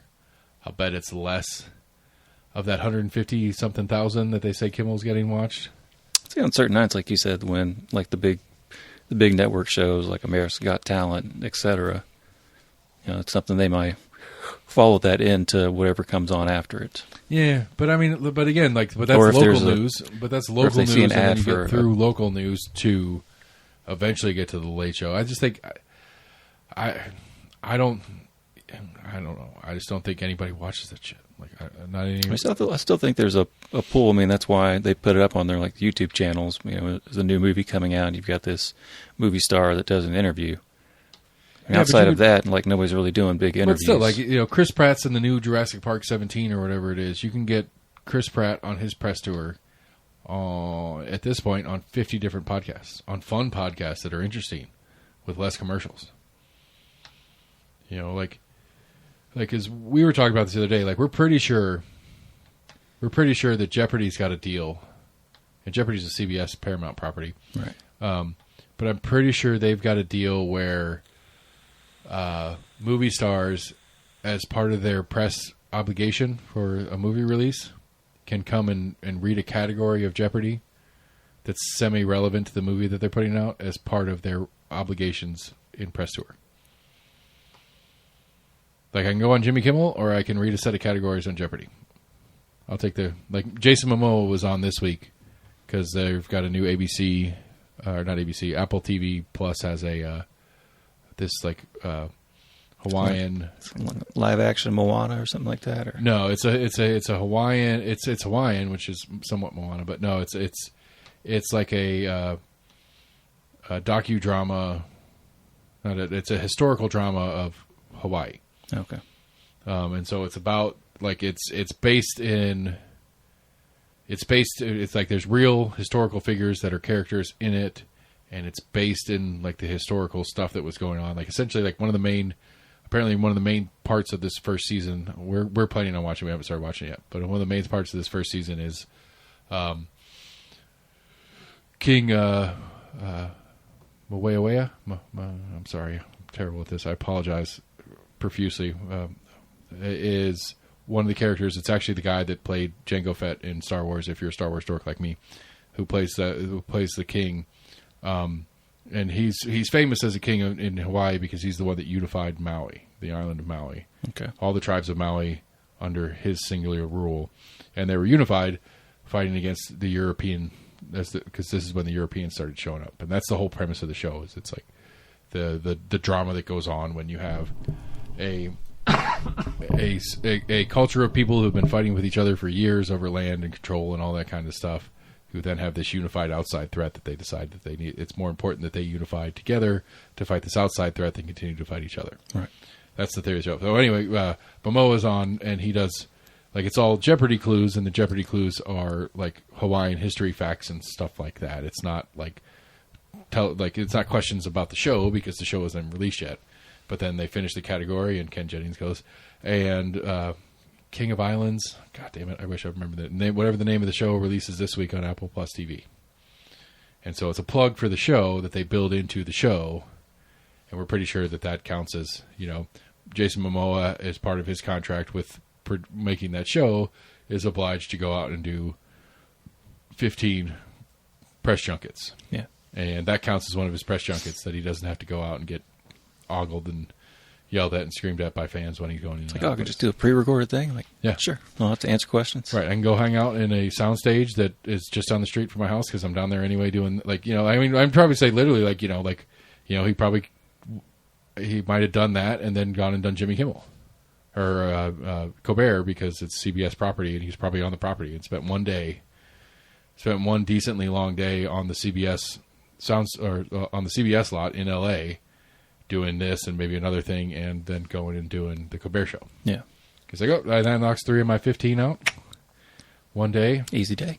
I'm promoting my thing. He's an executive producer on it, some other stuff. But anyway, I'm not okay with it. I think it's gross. It's gross either way, no matter which version of reality is the truth. It's awful. This is not the America that I was taught that we were supposed to be living in. You know, to the point where, like, I'm leaning on the fact that nobody really listens to us to not have to worry about this affecting me.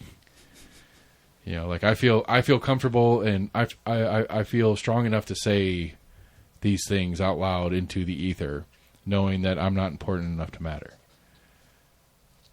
You know, but like if Disney, if ABC Disney, so what's the big part of their family? ABC, Disney, Hulu, ESPN can't even begin to stand up to the administration for half a second. What chance does anybody have? Like, how long until they come They out? can't just not in the midst of trying to do a big merger. But yeah. I'm saying, like, how long does Breaking Points have? Now, they don't have the FCC oversight because they're internet only. But the Trump administration's been pretty good at finding pretty creative ways to go after getting what they want. And so how long until we see something that's coming through where they're trying to loop in internet shows into the FCC so that Trump can use the FCC power to break up internet shows? I wouldn't think that they would. So I don't think most conservatives would see that as kind of government overreach and kind of meddling in there. How is what's supposed to be the free space? But how is any conservative not seeing what just happened to Jimmy Kimmel? Just because you don't like Jimmy Kimmel and his views on things, and Jimmy Kimmel hates Trump, and I think some just kind of painted in that picture. You know, they take the line of like, oh, you know, they were being mean and just saying all these bad things, and they were super partisan, and people just kind of take that and they're like, well, yeah, that shouldn't be on the air. Or they shouldn't be able to say this and that on the air. But then you're not a free speech advocate. That you don't believe in free speech. There's no version. That's the premise, but There is no version of somebody who calls themselves pro-free speech where a phrase starts with "they shouldn't be able to" say. Well, I mean, you had the Attorney General that had a nice quote this week that I was thankful at least got some pushback from conservatives. What was that? Oh, that there's free speech, but hate speech isn't a part of that. Yes, it is. That's what most legal scholars are like. Yeah, it is. That's And it. she apparently kind of walked it back. She was like, well, no, I like hate speech that encourages violence. It's like, that's not what you said. That's a very different thing. It's a Right. very specifically different thing. I still Right. think, More people were like, you I are mean, literally like the head attorney for like the nation. Like, you should know better. I still I'd still argue that I'd still argue that it's free speech to advocate for violence. Now, do you suffer I think consequences? the Supreme Court has said that's not. I'm just saying, like to me now, if violence occurs in line and in direct line with your rhetoric, then there should be consequence. Sure. Well, somebody made a good point. I hadn't really thought about it and never really followed like the Manson trial or whatever, Charlie Manson. And apparently, like, he got convicted of murder even though he never did anything. He basically encouraged his followers to go out and do the murders that they did. But I think he was convicted on those grounds, essentially like inciting murder or whatever. I don't know the exact. I know he's in for Conspiracy life. to commit. Yeah. Even though he never did like the acts of murder himself. I'd have to look at that. I'd be curious.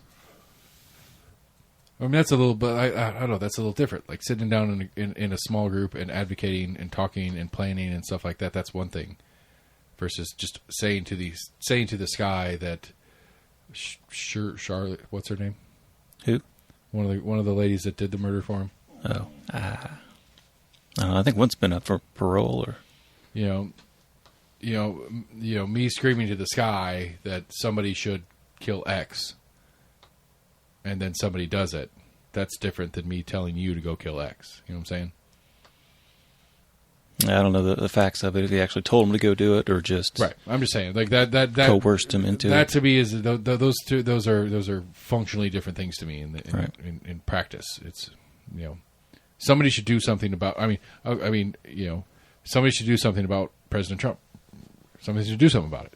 This is not okay. This is not America. This is not the system that we are supposed to be functioning in. I say that out loud. It goes out onto the internet right now. If somebody does something terrible, I didn't tell that person to do that thing. That's wholly different, I hope. Hypothetically, allegedly, I don't know. I think it's like right there on the edge of almost encouraging it. I don't know. How do I put a qualify? Because I mean, from the left's perspective, it's the same thing on the Jan 6 stuff. Now, again, Trump pardoning these guys and all that kind of shit's a whole separate sub thing. But like, we need to go fight. Like, because especially in political rhetoric, the phrase "fight" gets thrown around all the time. Right. Like we need to fight and we need to make our voices heard and we need to march down to the Capitol and make sure that they don't do something that we don't think they should be doing. Is very different than let's go burn the motherfucker down. I agree. And so it's like where the left, again, as time has passed, it's a little bit different with the pardons and stuff like that. But in real time, it's like the left's trying to say Trump told them to go down there and storm the Capitol. It's like, no, I don't think that's the words he used. He said, you need to march down there and you need to fight for your rights and stuff like that. And, again, fight's a tough word when you're getting into political rhetoric because we use fight a lot in political rhetoric. And most people, most times, don't mean go punch somebody in the face. But we say fight. Right. And so that's a tough one. But I don't know. Like, I'm lost at where we are in the national political conversation. Like, I'm just lost. Like, this is beyond the pale. We've crossed the Rubicon at this point to throw out a bunch of cliches. Like, I don't know what to do. I don't know what to say. I don't know where I'm at. Going back to last week, like, where's my line? I don't know. I've been thinking about that a lot. Like we're talking about the radicalization things of last week. It's like, where's my line what does Trump have to do to cross the line where I go beyond just talking shit and being dumb and drinking some whiskey and talking to you on a podcast to like, I've got to actually do something about this. Not something violent. That's not what I'm trying to say. Just to be clear. But when does it? But when does it get to the point where it's like I got it? I haven't voted for him yet. But if he legitimately tries to run for a third term, this gets to the what can I do to stop this? And realistically, realistically, just as a hypothetical question, what happens? What do we do as a society? Because there are enough people. I mean, the way politics is at this point, even if it's a somewhat normal election, but Trump is somehow in it, that might be the only thing that could bring me to vote for a Democrat in a presidential election. I hate Democrats. I hate all. I'm not gonna. I promised myself I would never vote for a party president again, and I'm going to break that promise if somehow Trump's on the ballot in 28. I'm going to have to.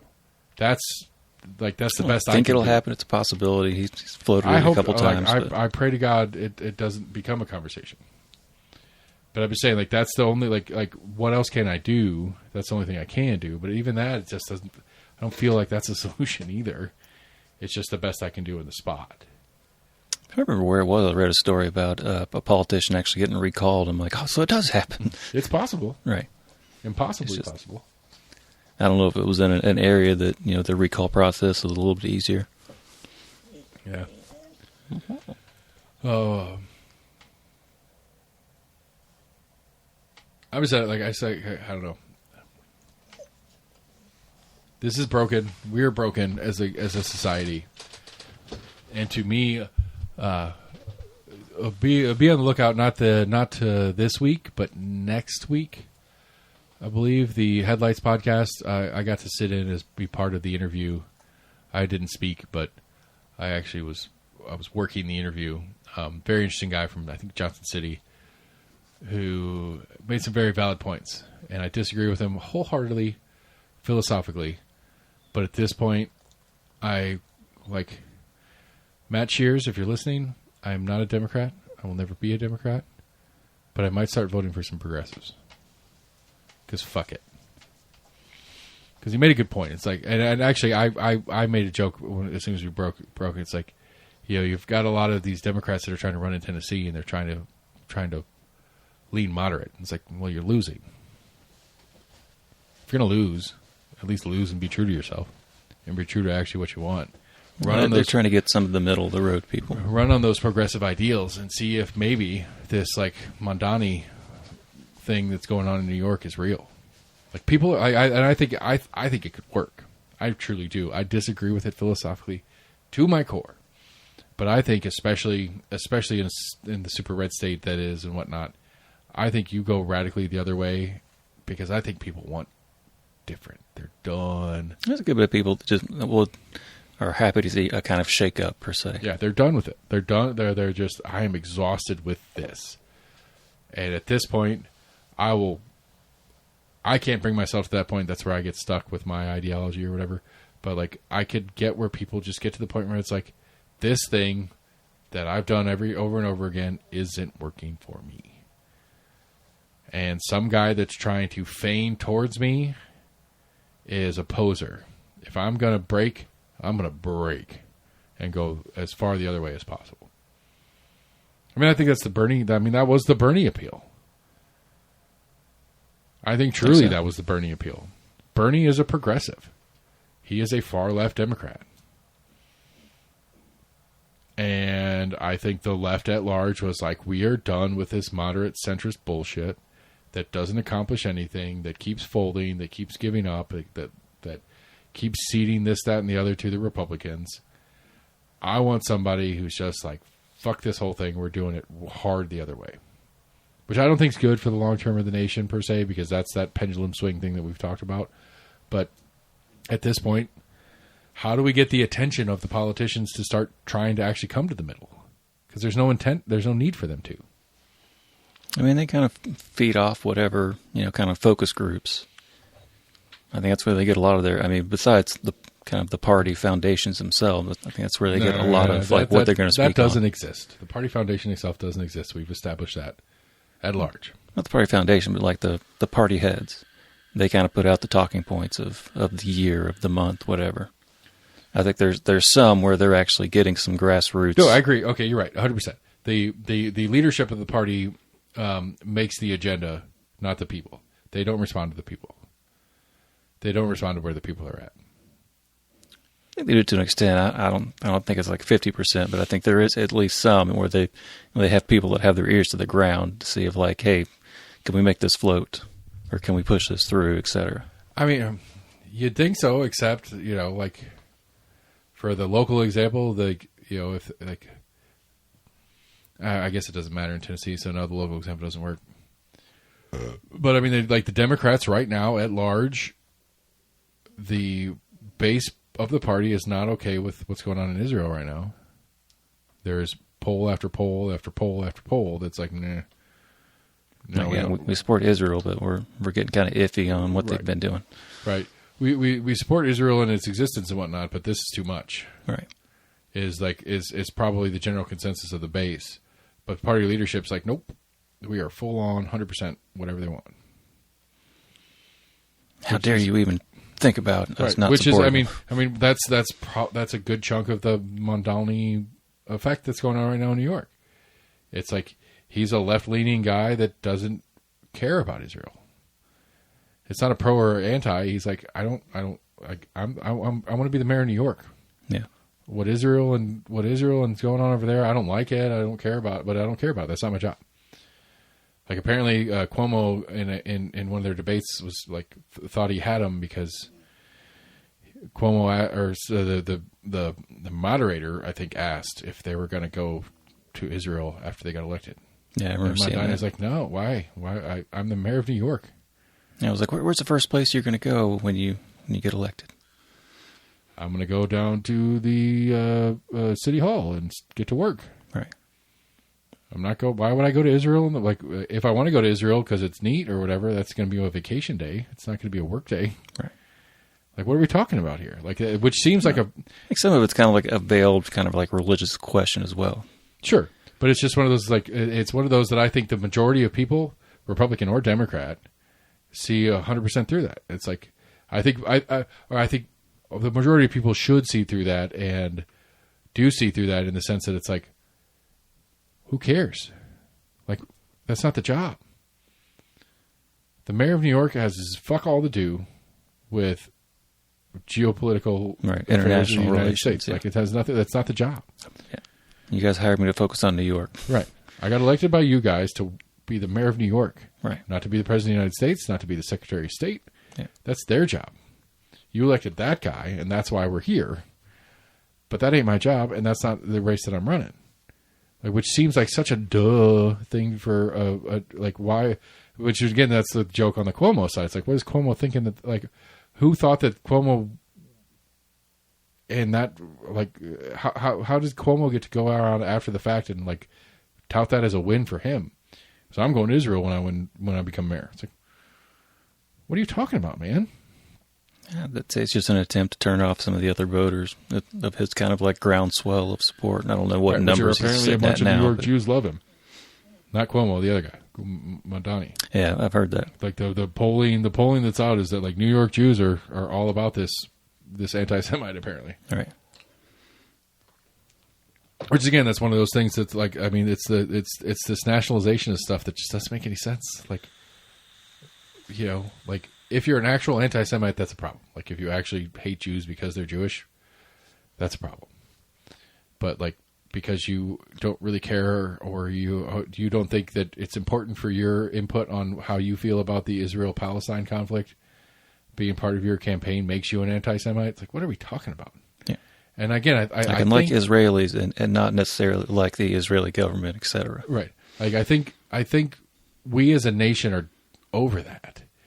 And I think that's why Trump won in the first place. It's like we're done with this machine that doesn't like it's not, the machine isn't in reality, but it somehow makes it. Maybe that's a good way to look at it. Like this machine is not living in the world that you and I live in. They don't exist in the same plane of existence that we do. But somehow they get to oversee what we're doing. And they're the ones that get to tell us what is and what isn't right and wrong and that kind of stuff. It doesn't make any sense because they're in a different plane of existence. Just let us fend for ourselves. That's not what I'm trying to say, but I mean that at least moving in that direction might be useful. At least put some onus on, like, you know, your input from a district a couple hundred miles away or whatever it is on what I'm doing on a day-to-day basis is kind of irrelevant. Sure, it's a start from that level of government. Maybe let me clarify there. From that level of government, yes, let us fend for ourselves. In the sense that as a state and as a local municipality.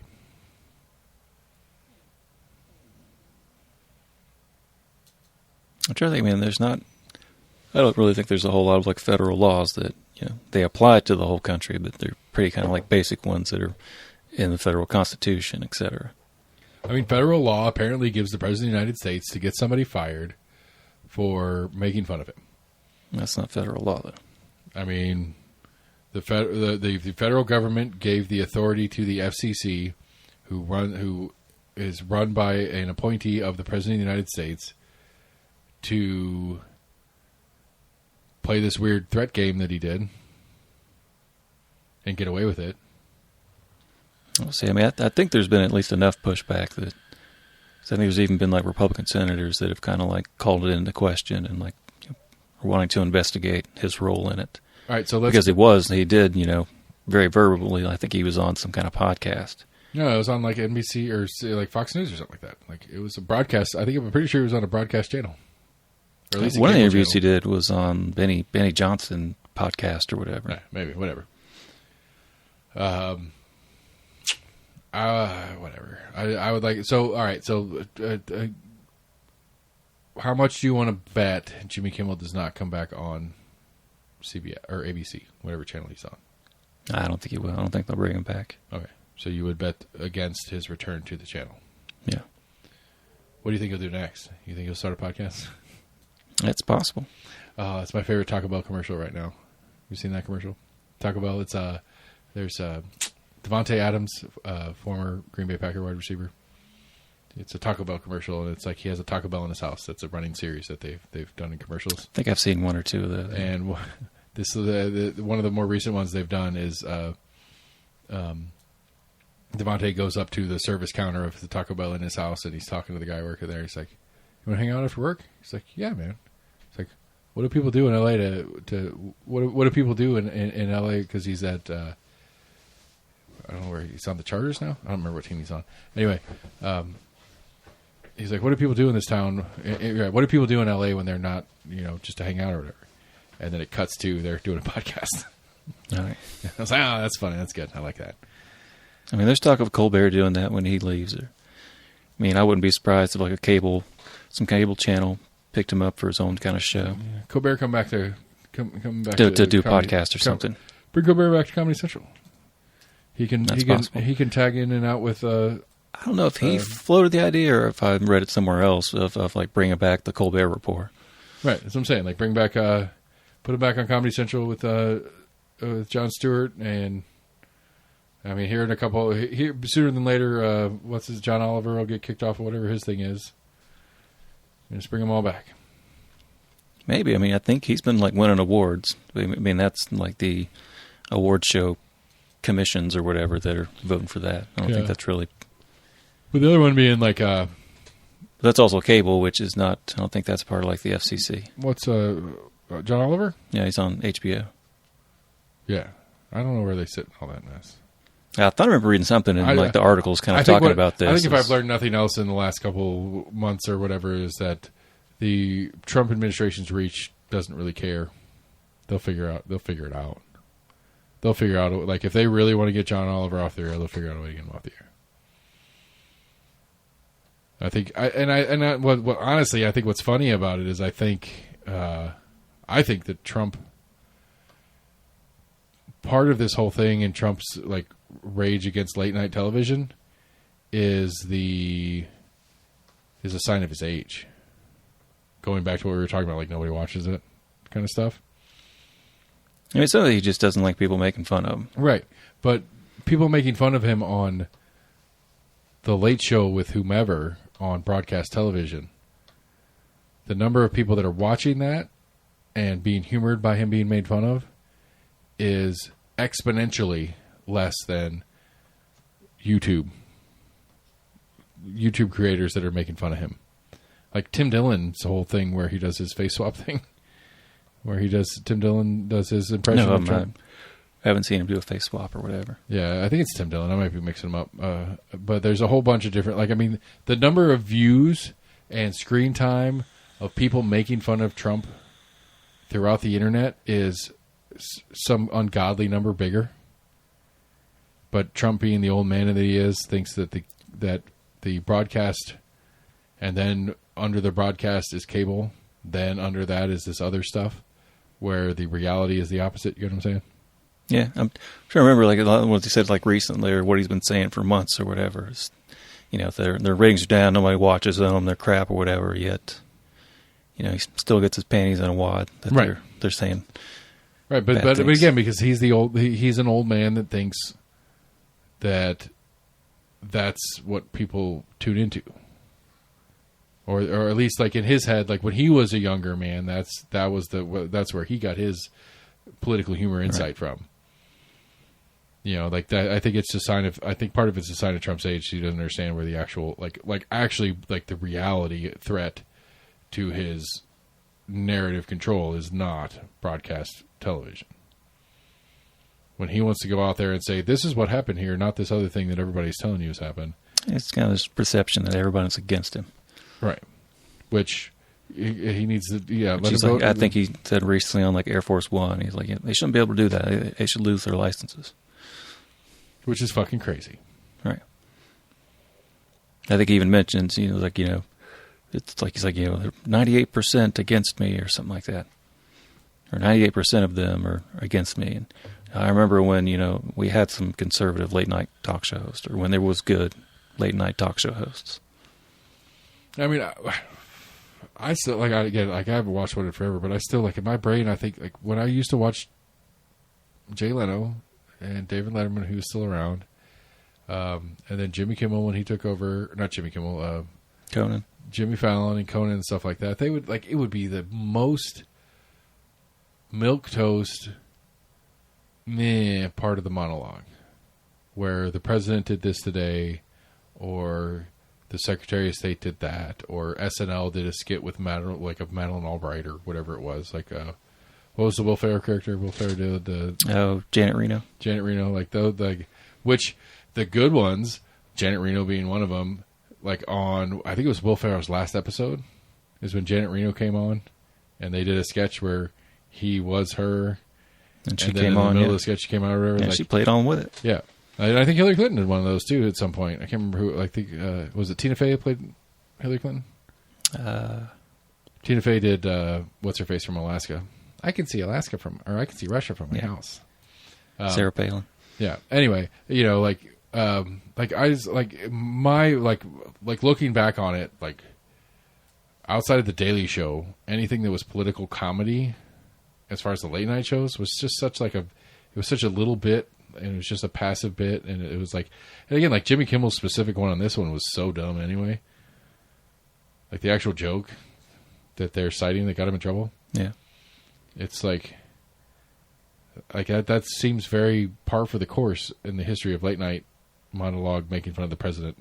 I think Rolling Stone said that, you know, supposedly somebody at Disney and the parent companies that, you know, they didn't say on the record or anything, but like they didn't think what he said was multiple persons familiar with the situation confirmed. That is like, yeah, like we don't see that like this cross line. I mean, it was the like Bill Maher was the one, like Bill Maher post 9/11. That was the one. Do you remember that one? I think it was a few days ago. There was a Fox News host that got some flack for what he'd said. I don't know if you saw any about that. Mm-mm. They were talking about, I think it was like a homeless person in Charlotte, North Carolina that killed someone. Uh-huh.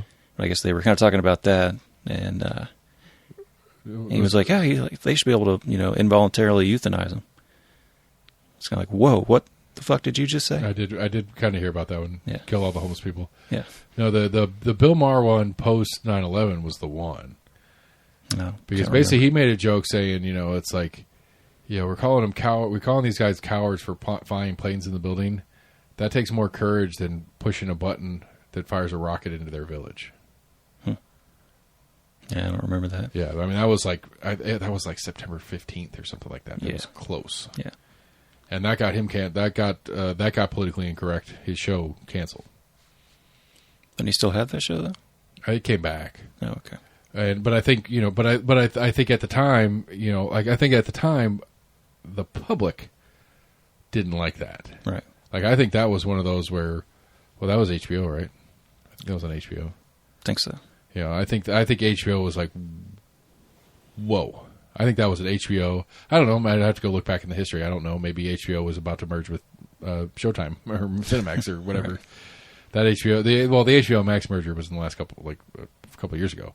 But maybe they were in the middle of something like that too, and they were trying to play nice. But I really don't. I feel like, and again, that was the control of the narrative because we didn't have the internet like we do now. We didn't have all these other sources for things like we do now. Post 9/11, it was Fox News, NBC, CNN. Like that's all we had. We had the internet and wasn't streaming. Right. Well, 9/11, we had like Yahoo News. Like was the new kid on the block. You had AOL News. They had a news division in AOL, which is mostly like Reuters and AP reposting and stuff like that. But I mean, that was the early days because I was like, okay. I mean, just to get down to the brass tacks of it, I was a sophomore at the University of Tennessee. When I was a freshman at the University of Tennessee, they had just finished putting T1 connections into all the dorm rooms. And so Napster was super cool for us. And that's really all we did with our internet that they provided. But, we had AOL Instant Messenger and all those kind of things. And looking back on it, it's like, and again, I was a fucking sophomore in college, so I didn't really give a shit about politics and stuff like that. But I don't like that. MSNBC came out in like 2004. Like that's when the beginnings of the cable news thing was really like CNN started in like 96. Yeah, in the 90s, yeah. And so it's like outside, so we had just transitioned off of, Walter Cronkite's nightly news was all we had to a little bit of a more diverse news. Also, we had like Ted Koppel and Peter Jennings. Right. I would say we had a little bit more of a new. We had more options for our news from the 3 broadcast channels to now like the 3 broadcast channels plus 5 cable news channels. Yeah, had just kind of started being a thing. To now where you've got 10 million. Where the narratives were much. My point in all that is the narrative was much more controllable. Like the idea that we were invading Iraq because some Saudis flew planes into buildings in New York, the narrative was controlled enough that we understood it, or that we thought we understood it. Where had that been now, like if 9/11 happened a week ago, I think it's a whole different ball game a week after than it was back then. It's definitely different now, yeah. Because I don't think the American public would go, oh, okay, yeah, that makes sense. Because I don't think every news station is going to be talking about how Afghanistan was Afghanistan's the actual home of this thing that happened, even though they were all Saudis that did it, right? Except for one, mostly, yeah. And so I don't know. So the Bill Maher joke is still being not a great, not a very good joke per se, as far as like tasteful or whatever you want to call it in real time. I don't think it would have been as bad in a updated media environment version of it. However, we didn't have a president back then that would use the powers of the presidency to get him kicked off the air. That one was actually, I think that one was actually an organic removal. Right. So anyway, let's get weird. That got Kenny good. I like that. That was fun.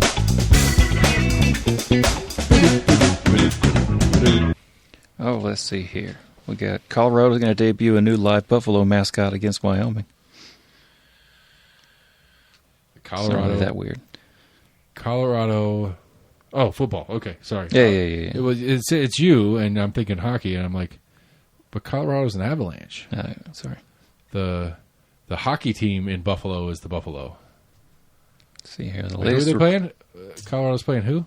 Wyoming. Oh. Which The latest recruit on Deion Sanders' roster weighs in at 700 pounds and runs the 40-yard dash as fast as she wants. She's officially named Ralphie the Seventh, although a unique nickname is soon to come after her first run. Field storming live mascot buffaloes. Storied tradition of one of college football's most iconic. The running of the buffalo has been a must-glimpse event at the school for the past 58 years. I mean, it's a pretty cool thing that they do. I wouldn't want to be a fucking handler for that thing. If you know what you're doing. And I wonder what they've got to have some kind of crazy insurance policy in case that shit goes wild. I'd be curious. Do you think they have a guy with like a train gun that's on standby all the time? It's a good question. I would think they might. Have a guy that's sitting. I don't know, because like in a football game format, like in a big crowd event format, if you had a guy with a rifle, just kind of sitting over on the sideline, ready to shoot whatever the buffalo's name is if it needs to be shot. I think they've got some kind of measure in place. Maybe they have some of those, what do they call, like those little string with the weights on the end that just like tie up your feet. That could be a thing. Yeah, I don't know. Good question. Yes. Interesting. All right, one more.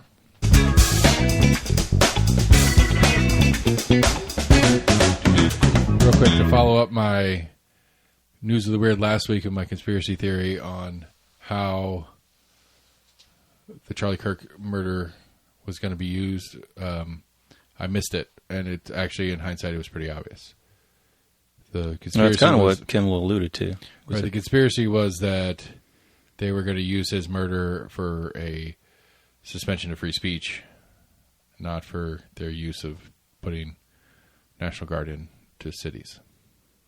My conspiracy theory was that, like, the Trump administration had, hired some Navy SEAL or whatever to go out and do it so that they could turn up the fear factor to get them permissions to push the National Guard in to protect the people or whatever. Instead, the conspiracy theory is that the Trump administration hired a guy to go kill Charlie Kirk so that they could crack down on speech. I mean, there's some rhetoric of it, of trying to kind of break down on it. I think there's some people like floated the idea of kind of like penalizing people for not being mournful enough. So dumb. I know some people have gotten called out just for essentially like, reposting things that Charlie Kirk had said. Didn't say anything about like his death or anything like that. It was just kind of like... Right, they're using his own quotes against him, but yes. Right. Let's see here. In the world of golf, we got John Daly made it to the PGA Tour Championship record book Friday for the wrong reason. He took a 19 on the par 5 12th hole at the Sanford International. He also broke his personal record by one shot. Daly took an 18 on the par 5 in 98 when he hit a 3-wood into the water 6 straight times. That sounds like a John Daly move. Yeah. I hit it in the water. Let me try that again. Hit it in the water. Let me try that again. I mean, you got to. I mean, you can't unless you want to like forfeit. Well, I guess. It's an island green? I guess in my head I was thinking it was one of those they were shooting over a pond and there was a way to go around. It's just, See, this one, according to the shot by shot, he hit his tee shot into the rough, then hit the next 7 shots into the hazard. He finally cleared the water into more rough. His 17th shot on the collar of the green and got up and down for his 19. I mean, you want to see my score on that same hole? For real. I'm going to say if I get sub 50, I'm pretty excited. You know, to say that, I don't know. I've never shot a full round of golf in my life.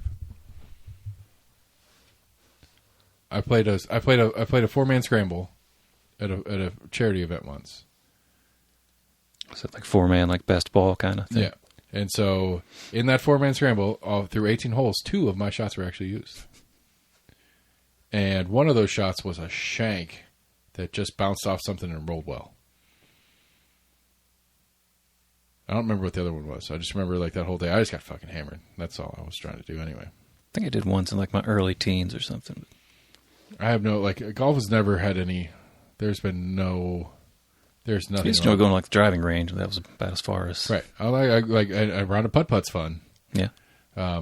Speaking of, that was one of the things I was doing at the city. I was trying to figure out I'm trying to figure out who I need to talk to about coming and looking at the basement at their central location to see if we can use that for public use. Mm-hmm.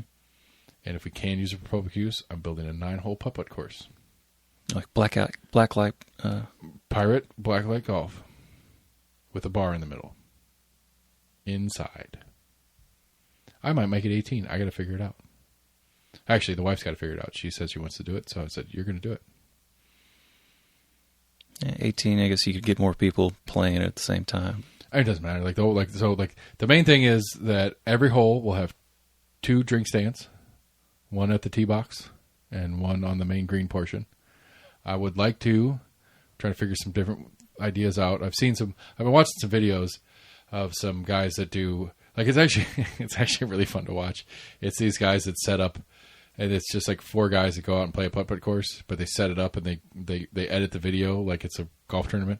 Like really excited golf announcers like, "Oh, John's up here. This is a tough par 3. He's sailing up for it. Here's the putt. Oh, into the water." You know, like they do this whole thing and they make it really like overly exciting and stuff like that. But it's like they're playing around a golf and they're playing around a putt-putt like it's the U.S. Open or whatever, right? As far as the editing and the coverage of it. Except they're not skipping back and forth between holes. They just do one hole at a time, and it's you putt, I putt, the other guy putts or whatever. And they're really fun to watch. And so, like, I've been watching some of these, and they're funny in their own rights. But I've been watching some of their, some of the courses they go to, which I like, just kind of checking out different things that people do. And there's this one course that they did that was an indoor course, and like my favorite thing on it that I want to figure out how to do is like hole 3 was trivia. And so hole 3 was literally you had the tee part of the putt-putt, and it was just like a 3-foot circle that was the green, and that's it, right? But then on the next to the tee box was an iPad stand, and you'd walk up and you tap the screen, and it would ask a trivia question. It was a multiple choice 4-answer trivia question, and it's like, you know, who was the first president of the United States? And then it would have George Washington, George Bush, Dick Cheney, like whatever. They just had a list of it. And then for every time you guessed, it was a stroke. Right? Yeah. So if you actually knew the answer and got it on the first round, that's a stroke. You set your ball down, and then you putt. And so you just add it to your score. Right, so you add it to your score. So you set your ball down. So assuming you can get the putt in one, it's 1 plus however many guesses it took you to get the answer right. Interesting concept. Which is just, it's just a fun, like, you know, like especially in a smaller, like in a confined space kind of thing. Yeah, most people it was a trivia. It was a neat little like variant on the thing. And then another one of the holes on that one that I thought was really interesting is it was like have you been down to like Wilderness and Smokies or whatever? Yeah. The water slide. So one of the water slides they have on the outside part, it's like a big slide that comes down and then it goes up into that giant wall and then you come back down the other side. I don't think that was there when I went. Okay. Well, but I mean, you may have seen it, but it's just like, you know, it goes up and it's almost like straight up and down, and it's just enough to get you past the point where you come down the other side. So there's just like a little divider in the middle. Yeah. And you just kind of go up and then back down. And it was a putt-putt hole like that. So you had to hit it hard enough to get it up the ramp onto the wall and then come back down the other side. And so like you had to hit it pretty well, but like it comes right back down next to where you started, except on the other side, and that's the small part of the green where you got to putt it in from there. Yeah. I don't think that'd be good for the basement. especially perfect people for the people basement. with drunk. Well, I mean, you hit the shit out of it, but it's going to hit the ceiling and come back down. But we would just build it out. But I'm just saying, like, just some of these different hole ideas to do a variant in the space could be super fun. Right. So, anyway, last call, buddy. Anything else? Yeah, I think that's about it. All right. Why don't you do that for me? No, thank you. I haven't done that in a while. Well, it's probably been about a year since I've pitched that. Anyway, almost agreement, Jim.com, Facebook, Twitter, YouTube, other website, almostagreement.com, channel, stuff you got going on there. Like, friend, follow, share, text us to your friends. Do what you can do to support the show. We're on all your major podcast providers. For now, I don't know. I said something bad about the president. I might not be here tomorrow. We'll see what happens. Almost agreement, everybody. Thanks for listening. I don't know. Register to vote if you haven't already. I'm trying to figure out what I like. That's a serious question. Like, the line is getting pretty close to. I think the line is passed. Like we have passed the point of no return. We have got to stand up as a community and say that we're not okay with this. So figure it out. Do your part. I'll do mine and keep drinking whiskey and yelling at the sky. No, at the sky. I need some more whiskey to finish that sentence.